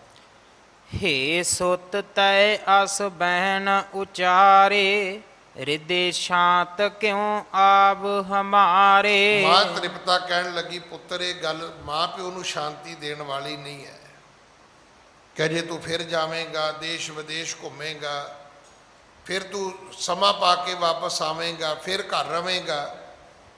ਪੁੱਤਰ ਇਹ ਗੱਲਾਂ ਮਾਂ ਪਿਓ ਨੂੰ ਸ਼ਾਂਤੀ ਨਹੀਂ ਦਿੰਦੀਆਂ। ਇਹਨਾਂ ਗੱਲਾਂ ਤੋਂ ਮਾਂ ਪਿਓ ਨੂੰ ਸੁੱਖ ਨਹੀਂ ਮਿਲ ਸਕਦਾ ਕਿ ਤੂੰ ਕਵੇਂ ਮੈਂ ਤੇ ਫਿਰ ਚੱਲਿਆ। ਹਾਂਜੀ। ਦਵਾ 10 ਬਰਖ ਬਤੀਤੇ ਆਏ, ਪਰ ਵਿਸੇ ਸਦਨ ਨਾ ਪੱਗ ਇੱਕ ਪਾਏ। ਪੁੱਤਰ 12 ਸਾਲ ਹੋ ਗਏ ਨੇ ਤੈਨੂੰ ਘਰੋਂ ਗਿਆ, ਕਦੇ ਮੁੜ ਕੇ ਤੂੰ ਆਪਣੇ ਘਰ ਚਰਨ ਨਹੀਂ ਪਾਏ, ਪੈਰ ਨਹੀਂ ਪਾਏ। ਪ੍ਰਵੇਸ਼ੇ ਸਦਨ ਨਾ ਪੱਗ ਇੱਕ ਪਾਏ, ਕਦੇ ਆਪਣੇ ਘਰ ਦਾ ਤੂੰ ਕਦੇ ਮੂੰਹ ਨਹੀਂ ਵੇਖਿਆ, ਕਦੇ ਆਪਣੇ ਤੂੰ ਘਰ ਆਉਣਾ ਨਹੀਂ ਕੀਤਾ। ਵਹਿਰ ਤੇ ਵਹਿਰ ਕਰੋ ਤੁਮ ਪਿਆਨਾ, ਹਮਰੋ ਕਹਿਓ ਨਾ ਇੱਕ ਮਨ ਮਾਨਾ। ਵਹਿਰ ਤੇ ਵਹਿਰ ਕਰੋ ਤੁਮ ਪਿਆਨਾ। ਜੇ ਕਦੇ ਤੂੰ ਆਉਣਾ ਵੀ ਹੈ ਤੇ ਪਿੰਡ ਦੇ ਬਾਹਰ ਬੈਠਾ ਤੇ ਬਾਹਰੋਂ ਹੀ ਚਲਾ ਗਿਆ, ਘਰ ਤੇ ਕਦੇ ਪੁੱਤਰ ਗਿਆ ਹੀ ਨਹੀਂ ਤੂੰ। ਜੇ ਆਇਆ ਤੇ ਬਾਹਰੋਂ ਆਇਆ ਤੇ ਬਾਹਰੋਂ ਹੀ ਚਲਾ ਗਿਆ। ਹਾਂਜੀ। ਕਹਿ ਦੁਖ ਤੇ ਮਨ ਕੀਨ ਉਦਾਸੂ। ਜਿਉ ਤੁਮ ਕਹੋ ਕਰੈ ਤਿਮ ਆਸੂ। ਪੁੱਤਰ ਇਹਨਾਂ ਤੇਰੀਆਂ ਗੱਲਾਂ ਤੋਂ ਸਾਡਾ ਮਨ ਉਦਾਸ ਰਹਿੰਦਾ ਹੈ। ਅਸੀਂ ਬੁੱਢੜੇ ਮਾਂ-ਬਾਪ ਤੇਰੇ ਖੁਸ਼ ਨਹੀਂ ਰਹਿੰਦੇ, ਹੁਣ ਉਦਾਸ ਰਹਿੰਦੇ ਆ। ਚੱਲ ਏਦਾਂ ਕਰ, ਅਸੀਂ ਤੇਰੇ ਨਾਲ ਵਾਅਦਾ ਕਰਦੇ ਹਾਂ, ਅਸੀਂ ਜੋ ਕਹਿੰਦੇ ਤੂੰ ਨਾ ਕਰ। ਪਰ ਇੱਕ ਗੱਲ ਸੁਣ, ਅੱਜ ਤੋਂ ਬਾਅਦ ਤੂੰ ਰਹਿ ਕਰ। ਅਸੀਂ ਤੇਰੇ ਨਾਲ ਵਾਅਦਾ ਕਰਦੇ ਵੀ ਜੋ ਤੂੰ ਕਹੇਂਗਾ ਅਸੀਂ ਕਰਾਂਗੇ। ਜੇ ਸਾਡਾ ਕਹਿਣਾ ਤੂੰ ਨਹੀਂ ਮੰਨਣਾ ਤੇ ਚੱਲ ਭਾਈ ਅਸੀਂ ਤੇਰਾ ਕਹਿਣਾ ਮੰਨ ਲੈਂਦੇ ਹਾਂ, ਵੀ ਘੱਟੋ ਘੱਟ ਅਸੀਂ ਪਰਿਵਾਰ ਵਿੱਚ ਇਕੱਠੇ ਤਾਂ ਰਹੀਏ। ਹਾਂਜੀ। ਨਿਜ ਇਸਤਰੀ ਕੋ ਜੇ ਦੁਖ ਮਾਨੋ। ਔਰ ਬਿਹਾ ਕਰ ਦੇਹਿ ਬਖਾਨੋ। ਤੇ ਜੇ ਪੁੱਤਰ ਤੂੰ ਇਹ ਕਵੇਂ ਕਿ ਮੈਂ ਆਪਣੀ ਪਤਨੀ ਤੋਂ ਖੁਸ਼ ਨਹੀਂ ਆ, ਤੇ ਮਾਂ ਕਹਿਣ ਲੱਗੀ ਪੁੱਤ ਦੂਜਾ ਵਿਆਹ ਕਰ ਦਿੰਦੇ ਆ। ਵੀ ਜੇ ਤੂੰ ਕਵੇਂ ਵੀ ਘਰ ਵਾਲੀ ਦੇ ਨਾਲ ਮੈਂ ਨਹੀਂ ਰਹਿਣਾ, ਜਾਂ ਉਹ ਮੇਰੇ ਆਖੇ ਨਹੀਂ ਲੱਗਦੀ, ਜਾਂ ਮੇਰਾ ਉਹਦਾ ਸੁਭਾਅ ਨਹੀਂ ਰਲਦਾ, ਤੇ ਪੁੱਤ ਦੂਜਾ ਵਿਆਹ ਕਰ ਦਿੰਦੇ, ਆਪਾਂ ਨੂੰ ਕਿਹੜੀ ਗੱਲ ਦੀ ਕਮੀ ਹੈ। ਹੁਣ ਤਾਂ ਕਾਨੂੰਨੀ ਸਿਸਟਮ ਆ ਗਿਆ ਨਾ ਸਾਰਾ, ਕਿ ਮੁਸਲਮਾਨ ਜਿਹੜੇ ਨੇ ਉਹ 4 ਵੀ ਕਰ ਸਕਦੇ ਨੇ, ਦੂਜੇ ਜਿਹੜੇ ਉਹ ਦੂਜਾ ਵਿਆਹ ਵੀ ਨਹੀਂ ਕਰ ਸਕਦੇ।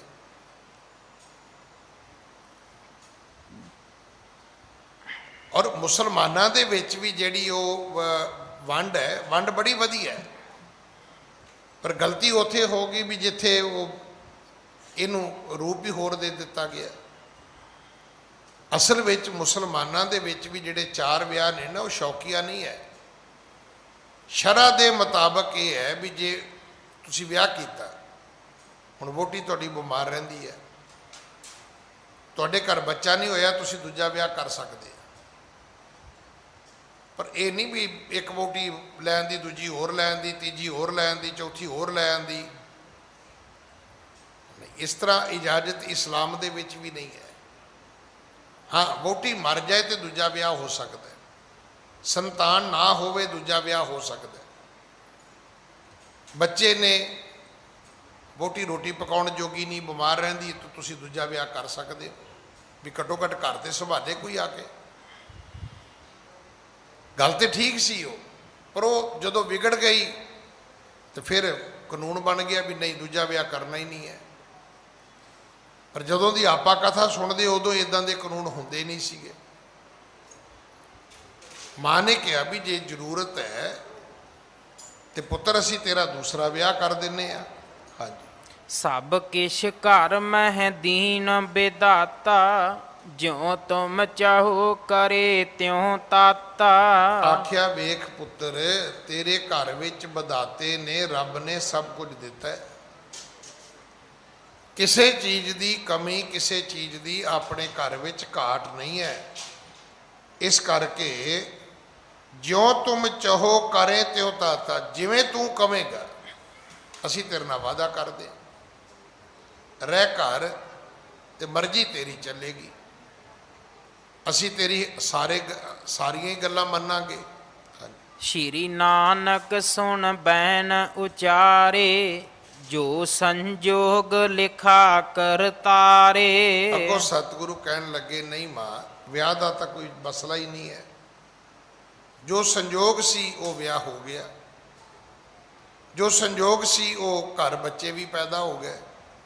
ਨਹੀਂ, ਵਿਆਹ ਦਾ ਤਾਂ ਕੋਈ ਇਹ ਕਾਰਨ ਨਹੀਂ ਹੈ ਕਿ ਅਸੀਂ ਦੇਸ਼ਾਂ ਵਿਦੇਸ਼ਾਂ ਵਿੱਚ ਜਾ ਕੇ ਭਰਮਣ ਕਰਦੇ ਹਾਂ। ਇਸ ਕਰਕੇ ਜੋ ਸੰਜੋਗ ਲਿਖਾ ਕਰਤਾਰੇ, ਜੋ ਰੱਬ ਨੇ ਲਿਖਿਆ ਸੀ ਉਹ ਠੀਕ ਹੈ, ਉਹਦੇ ਵਿੱਚ ਕੋਈ ਘਾਟ, ਕੋਈ ਕਮੀ ਨਹੀਂ ਹੈ।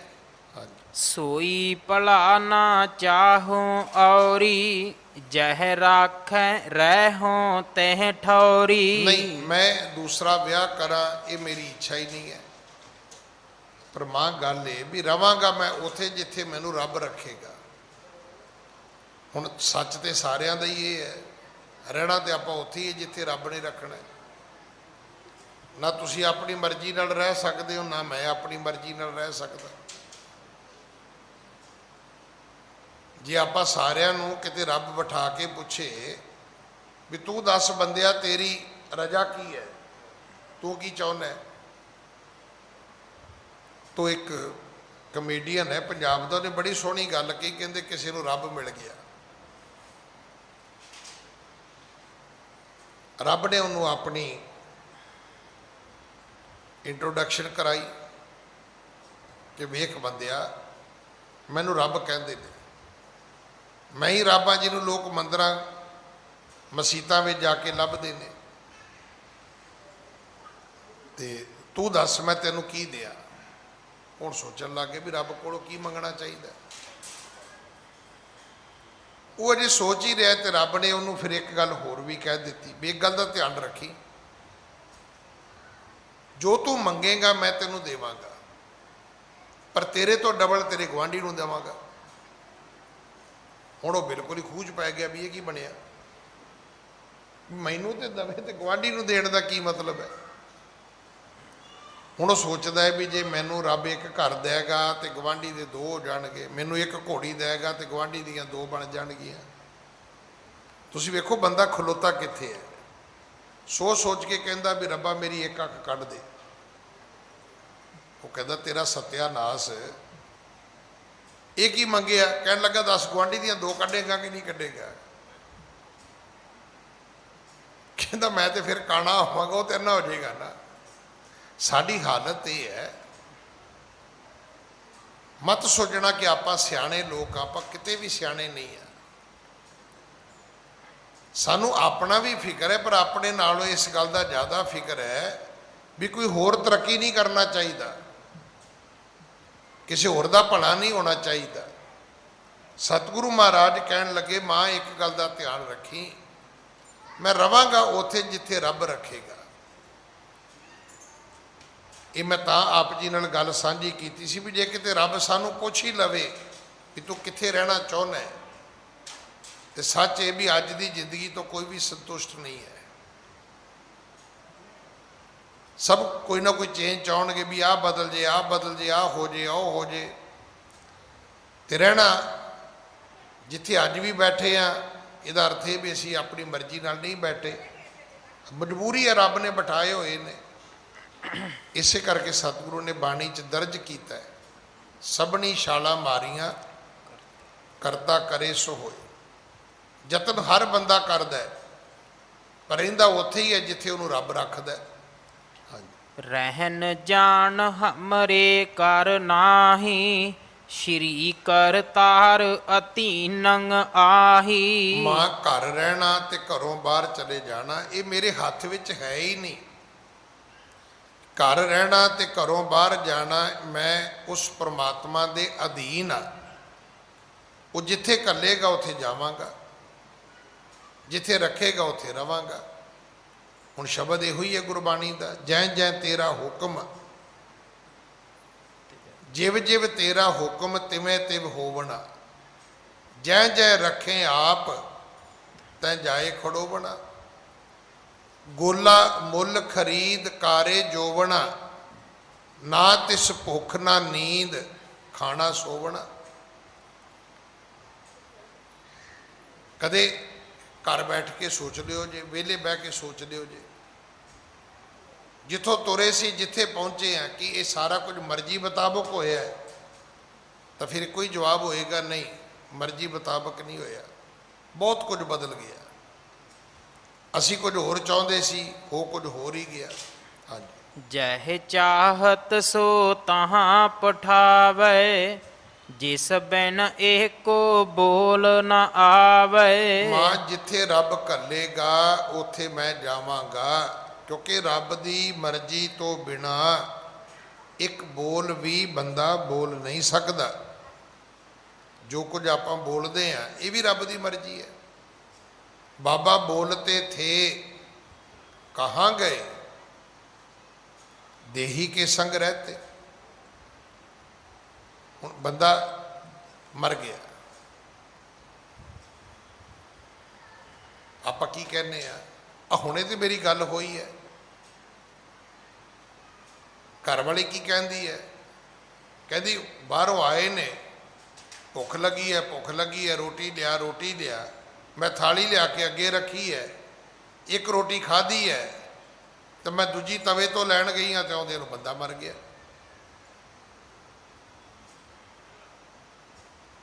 ਦੂਜੀ ਗਰਾਹੀ ਨਹੀਂ ਮੂੰਹ 'ਚ ਪਈ ਦੂਜੀ ਰੋਟੀ ਦੀ, ਇੱਕ ਖਾ ਲਈ ਹੈ, ਦੂਜੀ ਰਹਿ ਗਈ ਹੈ। ਆਖਿਆ ਮਾਂ, ਜਿਸ ਰੱਬ ਦੀ ਮਰਜ਼ੀ ਤੋਂ ਬਿਨਾ ਬੋਲਿਆ ਨਹੀਂ ਜਾ ਸਕਦਾ, ਰਹਿਣ ਜਾਣ ਹਮਰੇ ਕਰਨਾ ਹੀ, ਰਹਿਣਾ ਤੇ ਜਾਣਾ ਮੇਰੇ ਹੱਥ ਵਿੱਚ ਨਹੀਂ ਹੈ।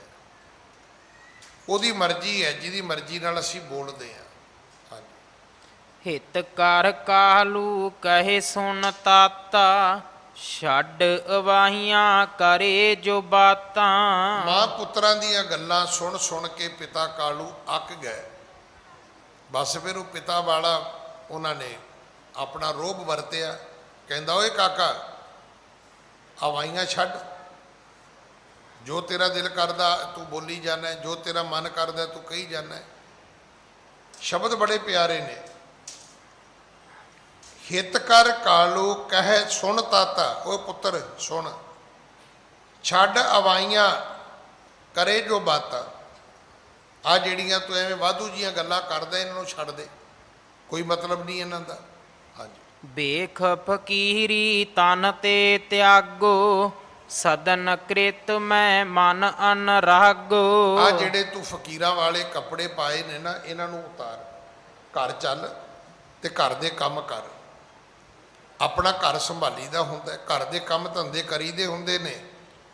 ਜਬ ਕੇ ਵਿਛਰੇ ਮਿਲ ਗੇ ਅਬੈ, ਅਬ ਵਿਛਰੋਗੇ ਮਿਲ ਨਾ ਕਬੈ। ਦੇਖ ਪੁੱਤਰ, 10-12 ਸਾਲਾਂ ਬਾਅਦ ਆਪਾਂ ਮਿਲੇ ਆ, ਤੇ ਜੇ ਅੱਜ ਫਿਰ ਵਿਛੜ ਗਏ ਤੂੰ ਕਹਾਣੀਆਂ ਪਾਈ ਜਾਂਦੇ ਜੀ ਮੈਨੂੰ ਜਾਣਾ ਪਏਗਾ।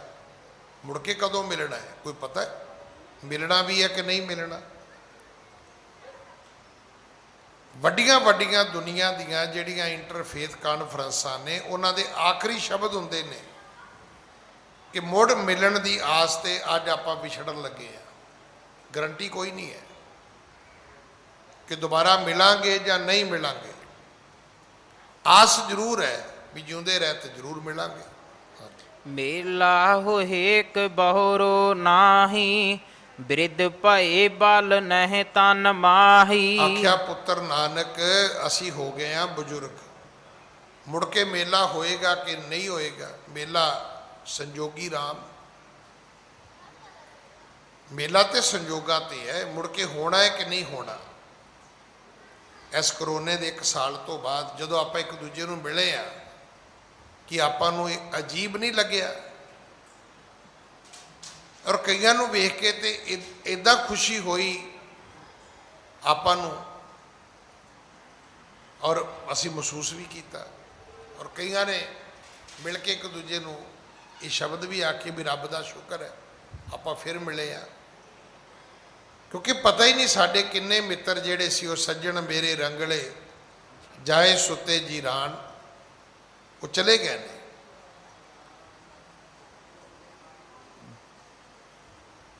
ਉਹ ਵਾਪਸ ਨਹੀਂ ਆਏ, ਉਹ ਵਿਛੜ ਗਏ ਨੇ। ਬੈਸ ਬਤੀਤ ਗਈ ਮਮ ਸਾਰੀ, ਜਰਾ ਗਰਾਸ ਲਿਆ ਦੇਹ ਹਮਾਰੀ। ਵੇਖ ਪੁੱਤਰ, ਪਿਤਾ ਕਾਲੂ ਜੀ ਕਹਿਣ ਲੱਗੇ ਮੇਰੀ ਸਰੀਰ ਮੇਰਾ ਬਿਰਧ ਹੋ ਚੁੱਕਿਆ ਹੈ, ਬੁਢੇਪੇ ਨੇ ਮੇਰੇ ਸਰੀਰ ਨੂੰ ਖਾ ਲਿਆ ਹੈ, ਉਮਰ ਮੇਰੀ ਵਡੇਰੀ ਹੋ ਚੁੱਕੀ ਹੈ। ਅੰਤ ਸਮਾਂ ਅਬ ਭਇਓ ਸਮੀਪਾ, ਸੁਣ ਬੋਲੇ ਬੇਦੀ ਕੁਲ ਦੀਪਾ। ਆਖਿਆ ਪੁੱਤਰ ਅੰਤ ਸਮਾਂ ਆ ਗਿਆ, ਪਤਾ ਨਹੀਂ ਕਦੋਂ ਸਦੜਾ ਆ ਜਾਏ, ਕਦੋਂ ਆਵਾਜ਼ ਪੈ ਜਾਏ, ਕਦੋਂ ਜਾਣਾ ਪਵੇ। ਇੱਥੇ ਸਤਿਗੁਰੂ ਜੀ ਨੇ ਮਾਰੂ ਰਾਗ ਦਾ ਫਿਰ ਸ਼ਬਦ ਉਚਾਰਿਆ, ਫਿਰ ਪਰਿਵਾਰ ਨੂੰ ਪਿਤਾ ਜੀ ਨੂੰ ਉਪਦੇਸ਼ ਦਿੱਤਾ। ਮਾਰੂ ਮਹੱਲਾ ਪਹਿਲਾ, ਪਿਛੋ ਰਾਤੀ ਸਦੜਾ, ਨਾਮ ਖਸਮ ਕਾ ਲੇਹ, ਖੇਮੈ ਛਤਰ ਸਰਾਹੇ ਚੇ ਦਿਸਨ ਰਥ ਪੀੜੇ ਜਿਨੀ ਤੇਰਾ ਨਾਮ ਧਿਆਇਆ ਤਿਨ ਕਉ ਸਾਧ ਮਿਲੇ। ਪਿੱਛੋਂ ਰਾਤੀ ਸੱਦੜਾ ਨਾਮ ਖਸਮ ਕਾਲੇ। ਸਤਿਗੁਰੂ ਮਹਾਰਾਜ ਕਹਿੰਦੇ ਭਾਈ ਰਸਦੜਾ ਤੇ ਉਸ ਪਰਮੇਸ਼ਰ ਦਾ ਰੋਜ਼ ਹੀ ਹੈ। ਸਵੇਰੇ ਉੱਠਣਾ ਚਾਹੀਦਾ, ਪਿਛਲ ਰਾਤ ਚੌਥੇ ਪੈਰ ਰੱਬ ਦਾ ਸਿਮਰਨ ਕਰਨਾ ਚਾਹੀਦਾ। ਖੇਮੇ ਛਤਰ ਸਰਾਏ 'ਚ ਦਿਸਣ ਰਥ ਪੀੜੇ। ਇਹ ਜਿਹੜੇ ਰੰਗ ਤਮਾਸ਼ੇ ਜਿਹੜੇ ਤੁਹਾਡੇ ਘਰਾਂ ਦੇ ਵਿੱਚ, ਇਹ ਦੁਨੀਆ ਦੇ ਵੱਡੇ ਵੱਡੇ ਜਿਹੜੇ ਭੋਗ ਪਦਾਰਥ ਨੇ, ਜਿਨੀ ਤੇਰਾ ਨਾਮ ਧਿਆਇਆ ਤਿਨ ਕੋ ਸੱਧ ਮਿਲੇ। ਜਿਹੜੇ ਪ੍ਰਮਾਤਮਾ ਦਾ ਸਿਮਰਨ ਕਰਦੇ ਨੇ ਇਹ ਚੀਜ਼ਾਂ ਉਹਨਾਂ ਨੂੰ ਇੱਥੇ ਵੀ ਮਿਲਦੀਆਂ ਨੇ, ਅੱਗੋਂ ਵੀ ਮਿਲਦੀਆਂ ਨੇ। ਇਹ ਸਾਡੇ ਬਜ਼ੁਰਗਾਂ ਦੀ ਬਹੁਤ ਵੱਡੀ ਮਨੌਤ ਹੈ ਕਿ ਤਪੋ ਰਾਜ ਮਿਲਦਾ ਹੈ, ਰਾਜੋਂ ਫਿਰ ਨਰਕ ਮਿਲਦਾ ਹੈ। ਰਾਜ ਭਾਗ ਦੇ ਰੰਗ ਤਮਾਸ਼ਿਆਂ ਵਿੱਚ ਗਵਾਚੋ, ਅੱਗੋਂ ਨਰਕਾਂ ਨੂੰ ਚਲੇ ਜਾਈਦਾ। ਤੇ ਜੇ ਤਪ ਕਰੀਏ ਤੇ ਅੱਗੋਂ ਫਿਰ ਰਾਜ ਭਾਗ ਮਿਲ ਜਾਂਦਾ ਹੈ। ਹਰ ਭਗਤੀ ਬੰਦਗੀ ਕਰਨ ਵਾਲੇ ਨੂੰ ਰੱਬ ਨੇ ਦੇਣਾ ਹੀ ਦੇਣਾ ਹੈ। ਇਸ ਜਨਮ ਵਿੱਚ ਵੀ ਦੇਣਾ ਹੈ, ਅੱਗੇ ਵੀ ਦੇਣਾ ਹੈ। ਹਾਂਜੀ। ਬਾਬਾ ਮੈਂ ਕਰਮਹੀਨ ਕੁੜਿਆਰ ਨਾਮ ਨ ਪਾਇਆ ਤੇਰਾ ਅੰਧਾ ਭਰਮ ਭੂਲਾ ਮਨ ਮੇਰਾ। ਮੇਰਾ ਮਨ ਅੰਧਾ ਹੈ, ਮੂਰਖ ਹੈ ਕਿ ਮੈਂ ਉਸ ਪਰਮਾਤਮਾ ਦਾ ਨਾਮ ਨਹੀਂ ਪਾਇਆ। ਪਰ ਹੋਇਆ ਕੀ ਹੈ ਬਾਬਾ, ਮੈਂ ਕਰਮਹੀਨ ਕੁੜਿਆਰ। ਜਿਹੜਾ ਕਰਮ ਕਰਨਾ ਸੀ ਉਹ ਕੀਤਾ ਨਹੀਂ, ਬਾਕੀ ਸਾਰੇ ਕਰ ਲੈ। ਅਵਰ ਕਾਜ ਤੇਰੇ ਕਿਤੇ ਨਾ ਕਾਮ ਮਿਲ ਸਾਧ ਸੰਗਤ ਭਜ ਕੇਵਲ ਨਾਮ ਸਰੰਜਾਮ ਲਾਗ ਭਵਜਲ ਤਰਨ ਕੈ ਜਨਮ ਬਿਰਥਾ ਜਾਤ ਰੰਗ ਮਾਇਆ ਕੈ। ਸਾਧ ਕੀਤੇ ਦੁਖ ਪਰ ਫੋੜੇ ਪੂਰਬ ਲਿਖੇ ਮਾਏ ਸੁਖ ਥੋੜੇ ਦੁਖ ਅਗਲੇ ਦੁਖੇ ਦੁਖ ਵਿਹਾਏ। ਅਗਰ ਸਵਾਦ ਕਰੋਗੇ ਤਾਂ ਦੁੱਖ ਹੋਣਗੇ, ਪਰ ਇਹ ਵੀ ਪੂਰਬਲੇ ਲੇਖ ਨੇ ਭਾਈ। ਰੰਗ ਤਮਾਸ਼ਿਆਂ ਦੇ ਵਿੱਚ ਵੀ ਬੰਦਾ ਕਿਹੜਾ ਆਪਣੀ ਮਰਜ਼ੀ ਨਾਲ ਜਾਂਦਾ, ਇਹ ਵੀ ਪੂਰਬਲੇ ਕਰਮ ਨੇ। ਇਹ ਚੇਤਾ ਰੱਖਣਾ, ਸੁੱਖੇ ਥੋੜੇ ਦੁੱਖ ਅਗਲੇ। ਸੁੱਖ ਬਹੁਤੇ ਨਹੀਂ ਹੁੰਦੇ, ਦੁੱਖ ਬਹੁਤੇ ਮਿਲਦੇ ਨੇ। ਤੇ ਦੁੱਖ ਹੈ ਦੁੱਖ ਵਿਹਾਏ, ਦੁੱਖਾਂ ਵਿੱਚ ਹੀ ਜੀਵਨ ਬਤੀਤ ਹੋ ਜਾਂਦਾ ਹੈ। ਵਿਛੜਿਆ ਕਾ ਕਿਆ ਵਿਛੜੈ ਮਿਲਿਆ ਕਾ ਕਿਆ ਮੇਲ। ਪਿਤਾ ਜੀ ਕਹਿੰਦੇ ਸੀ ਪੁੱਤਰ ਪਤਾ ਨਹੀਂ ਮਿਲਾਪ ਹੋਵੇਗਾ ਨਹੀਂ ਹੋਵੇਗਾ, ਹੁਣ ਵਿਛੜਾਂਗੇ ਮਿਲਾਂਗੇ ਨਹੀਂ ਮਿਲਾਂਗੇ, ਮੈਂ ਬਜ਼ੁਰਗ ਆ, ਪਤਾ ਨਹੀਂ ਸਰੀਰ ਕਦੋਂ ਖਤਮ ਹੋ ਜਾਏ। ਸਤਿਗੁਰੂ ਕਹਿੰਦੇ ਪਿਤਾ ਜੀ ਵਿਛੜਿਆ ਕਾ ਕਿਆ ਵਿਛੜੈ। ਜਿਹੜੇ ਵਿਛੜੇ ਹੋਏ ਨੇ ਉਹਨਾਂ ਦਾ ਕੀ ਵਿਛੋੜਾ, ਹੋਰ ਕੀ ਹੋਣਾ, ਉਹ ਤੇ ਪਹਿਲੇ ਹੀ ਰੱਬ ਤੋਂ ਵਿਛੜੇ ਹੋਏ ਨੇ। ਫਿਰ ਮਿਲਿਆ ਕਾਕਾ ਮੇਲ, ਜਿਹੜੇ ਆਪਸ ਵਿੱਚ ਮਿਲੇ ਨੇ ਉਹਨਾਂ ਦੇ ਮਿਲਾਪ ਦੀ ਹੋਰ ਕਿਹੜੀ ਗੱਲ ਹੋ ਸਕਦੀ ਹੈ। ਸਾਹਿਬ ਸੋ ਸਲਾਹੀ ਹੈ ਜਿਨ ਕਰ ਦੇਖਿਆ ਖੇਲ। ਚਾਹੀਦਾ ਇਹ ਹੈ ਕਿ ਉਸ ਰੱਬ ਦੀ ਸਿਫਤ ਕਰੀਏ ਜਿਨੇ ਸੰਜੋਗ ਵਜੋਗ ਦੋਏ ਕਾਰ ਚਲਾਵੇਂ ਲੇਖੇ ਆਵੇਂ ਭਾਗ। ਇਹਦੇ ਅਰਥ ਬੜੇ ਵਧੀਆ ਨੇ। ਹੁਣ ਸੰਜੋਗ ਵਜੋਗ ਦੋਏ ਕਾਰ ਚਲਾਵੇਂ, ਇੱਥੇ ਕਾਰ ਦਾ ਅਰਥ ਹੈ ਕਿਰਤ, ਮਲਾਪ ਤੇ ਵਿਛੋੜਾ। ਇਹਦੇ ਨਾਲ ਹੀ ਇਹ ਦੁਨੀਆ ਚੱਲੀ ਜਾਂਦੀ ਹੈ, ਰੱਬ ਦੀ ਕਿਰਤ ਚੱਲਦੀ ਹੈ। ਮੇਰੇ ਵਰਗਿਆਂ ਨੇ ਅਰਥ ਦੇ ਅੱਜ ਵਾਲੇ ਕੱਢ ਲਏ। ਉਹ ਕਹਿੰਦੇ ਜੀ ਇੱਥੇ ਮਹਾਰਾਜ ਨੇ ਕਾਰ ਲਿਖਿਆ, ਉਹ ਵੀ ਠੀਕ ਹੈ। ਜੇ ਇੱਦਾਂ ਕਹੀਏ ਵੀ ਰੱਬ ਦੀ ਗੱਡੀ ਇੱਦਾਂ ਚੱਲਦੀ ਤਾਂ ਉਹ ਵੀ ਠੀਕ ਹੈ, ਹਾਲਾਂਕਿ ਉਹ ਅਰਥ ਠੀਕ ਨਹੀਂ ਹੈ। ਕਾਰ ਦਾ ਅਰਥ ਚਾਰ ਟਾਇਰਾਂ ਵਾਲੀ ਕਾਰ ਨਹੀਂ, ਕਾਰ ਦਾ ਅਰਥ ਜਿਹੜਾ ਹੈ ਨਾ ਉਹ ਕਿਰਤੀ ਹੈ। ਪਰ ਜੇ ਅੱਜ ਦੇ ਸ਼ਬਦਾਂ ਵਿੱਚ ਇਹਨੂੰ ਇੱਦਾਂ ਸਮਝਣ ਦੀ ਕੋਸ਼ਿਸ਼ ਕਰੋ, ਸਮਝਣ ਲਈ ਠੀਕ ਹੈ, ਅਰਥਾਂ ਲਈ ਠੀਕ ਨਹੀਂ। ਕਿ ਜੇ ਕਹੀਏ ਵੀ ਰੱਬ ਦੀ ਗੱਡੀ ਇੱਦਾਂ ਚੱਲਦੀ ਤੇ ਗੱਡੀ ਇੱਦਾਂ ਹੀ ਚੱਲਦੀ ਹੈ। ਇਹ ਸੰਜੋਗ ਵਜੋਗ ਹੀ ਚਲਾਈ ਜਾਂਦੇ ਨੇ। ਇਹ ਦੁਨੀਆ ਇਸੇ ਤਰ੍ਹਾਂ ਚੱਲਦੀ ਹੈ ਜੈਸੇ ਹਰ ਹਟ ਕੀ ਮਾਲਾ। ਟਿੰਡ ਲਗਤ ਹੈ, ਇੱਕ ਸਖਣੀ ਹੋਤ, ਇੱਕ ਫਿਰ ਭਰੀਅਤ ਹੈ। ਖੂਹ ਦੀ ਟਿੰਡਾਂ ਦੀ ਮਾਲਾ ਵੇਖ ਲਓ ਤੁਸੀਂ, ਘੁੰਮੀ ਜਾਂਦੀ ਹੈ। ਇੱਕ ਟਿੰਡ ਥੱਲੇ ਜਾ ਕੇ ਪਾਣੀ ਵਿੱਚ ਖੂਹ 'ਚ ਭਰ ਜਾਂਦੀ ਹੈ, ਇੱਕ ਉੱਪਰ ਆ ਕੇ ਪਰਨਾਲੇ ਵਿੱਚ ਖਾਲੀ ਹੋ ਜਾਂਦੀ ਹੈ। ਉਹ ਥੱਲੇ ਨੂੰ ਫਿਰ ਤੁਰ ਪੈਂਦੀ ਹੈ ਪਾਣੀ ਚੁੱਕਣ ਵਾਸਤੇ। ਸੰਜੋਗੀ ਮੇਲਾਵੜਾ ਇਨ ਤਨ ਕੀਤੇ ਭੋਗ। ਸੰਜੋਗ ਤੋਂ ਮਲਾਪ ਹੁੰਦਾ ਹੈ ਤੇ ਮਲਾਪ ਤੋਂ ਸਾਰੇ ਭੋਗ ਪੈਦਾ ਹੁੰਦੇ ਨੇ। ਹਾਂਜੀ। ਵੰਜੋਗੀ ਮਿਲ ਵਿਛੜੇ ਨਾਨਕ ਵੀ ਸੰਜੋਗ। ਸੰਜੋਗ ਦੇ ਵਿੱਚ ਆ ਕੇ ਮਨੁੱਖ ਵਿਛੜਦਾ ਹੈ, ਨਾਨਕ ਵੀ ਸੰਜੋਗ। ਪਰ ਫਿਰ ਵਿਛੋੜੇ ਤੋਂ ਬਾਅਦ ਫਿਰ ਮਲਾਪ ਹੈ, ਕਿਉਂਕਿ ਇਹ ਯਾਤਰਾ ਰੁਕਣੀ ਉਦੋਂ ਹੀ ਹੈ ਜਦੋਂ ਜਾ ਕੇ ਅਸੀਂ ਰੱਬ ਦੇ ਵਿੱਚ ਅਭੇਦ ਹੋਣਾ ਹੈ। ਅੱਜ ਸਮਾਂ ਸਮਾਪਤ ਹੈ, ਸਤਿਗੁਰ ਕਿਰਪਾ ਕਰਨ। ਅਗਲੀ ਕਥਾ ਆਪਾਂ ਕੱਲ ਗੁਰੂ ਕੀ ਗੋਦ ਵਿੱਚ ਬੈਠ ਕੇ ਸੁਣੀਏ। ਅੱਜ FCRA ਅਕਾਊਂਟ ਜਿਹੜਾ ਖਾਸ ਕਰਕੇ ਵਿਦੇਸ਼ਾਂ ਦੀ ਸੰਗਤ ਵਾਸਤੇ ਹੈ ਕਿ ਕੋਈ ਵੀ ਸਿੱਖ ਕਿਸੇ ਵੀ ਮੁਲਕ ਵਿੱਚ ਬੈਠਾ ਹੋਵੇ ਤੇ ਉਹ ਜਿਹੜੀਆਂ ਇੱਥੇ ਸੇਵਾਵਾਂ ਚੱਲਦੀਆਂ ਨੇ, ਭਾਵੇਂ ਕਿਸਾਨ ਮੋਰਚੇ ਦੀਆਂ ਹੋਣ, ਭਾਵੇਂ ਹਸਪੀਟਲਾਂ ਦੀਆਂ ਹੋਣ, ਭਾਵੇਂ ਐਜੂਕੇਸ਼ਨ ਦੀਆਂ ਹੋਣ, ਭਾਵੇਂ ਉਹ ਗਰੀਬਾਂ ਦੇ ਵਾਸਤੇ ਲੰਗਰਾਂ ਦੀਆਂ ਹੋਣ, ਆਪ ਜੀ ਸਾਰੇ ਇਹਦੇ ਵਿੱਚ ਹਿੱਸਾ ਪਾ ਸਕਦੇ ਹੋ। ਹੁਣ ਤੁਹਾਨੂੰ ਜ਼ਰੂਰਤ ਨਹੀਂ ਹੈ ਕਿਸੇ ਦੇ ਰਾਹੀਂ ਪੈਸੇ ਭੇਜਣ ਦੀ। ਤੁਸੀਂ ਆਪਣੇ ਘਰ ਕੰਪਿਊਟਰ ਤੇ ਬੈਠ ਕੇ ਇਸ FCR ਅਕਾਊਂਟ ਦੇ ਵਿੱਚ ਤੁਸੀਂ ਸਿੱਧਾ ਪੈਸਾ ਟ੍ਰਾਂਸਫਰ ਕਰ ਸਕਦੇ ਹੋ। ਤੇ ਮੇਰੀ ਦੁਨੀਆ ਦੇ ਹਰ ਸਿੱਖ ਨੂੰ ਬੇਨਤੀ ਹੈ ਕਿ ਸਭ ਦਸਵੰਧ ਕੱਢਿਆ ਕਰੋ, ਧਰਮ ਦੇ ਅਰਥ ਖਰਚਿਆ ਕਰੋ। ਸੋ ਆਪ ਜੀ ਉਹਦੀ ਵੰਡ ਕਰ ਲਓ ਕਿ ਜੇ ਇੰਨਾ ਮੇਰਾ ਦਸਵੰਧ ਹੈ ਉਹਦੇ ਵਿੱਚੋਂ $100 ਮੈਂ ਦਰਬਾਰ ਸਾਹਿਬ ਭੇਜਣਾ ਹੈ, $100 ਮੈਂ ਬੰਗਲਾ ਸਾਹਿਬ ਭੇਜਣਾ ਹੈ, $100 ਮੈਂ ਆਪਣੇ ਪਿੰਡ ਦੇ ਕਿਸੇ ਗਰੀਬ ਬੱਚੇ ਦੀ ਪੜ੍ਹਾਈ ਤੇ ਕਿਸੇ ਬਿਮਾਰ ਦੀ ਦਵਾਈ ਤੇ ਖਰਚਣਾ ਹੈ।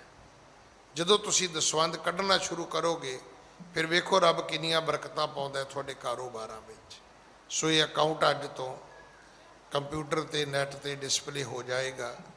ਆਪ ਜੀ ਸਾਰਿਆਂ ਨੂੰ ਇਸ ਗੱਲ ਦੀ ਵਧਾਈ ਹੈ ਕਿ ਤੁਸੀਂ ਘਰ ਬੈਠ ਕੇ ਗੁਰੂ ਪਾਤਸ਼ਾਹ ਜੀ ਦੇ ਅਸਥਾਨਾਂ ਤੇ ਆਪਣਾ ਦਸਵੰਧ ਦੇ ਸਕਦੇ ਹੋ, ਮੱਥਾ ਟੇਕ ਸਕਦੇ ਹੋ।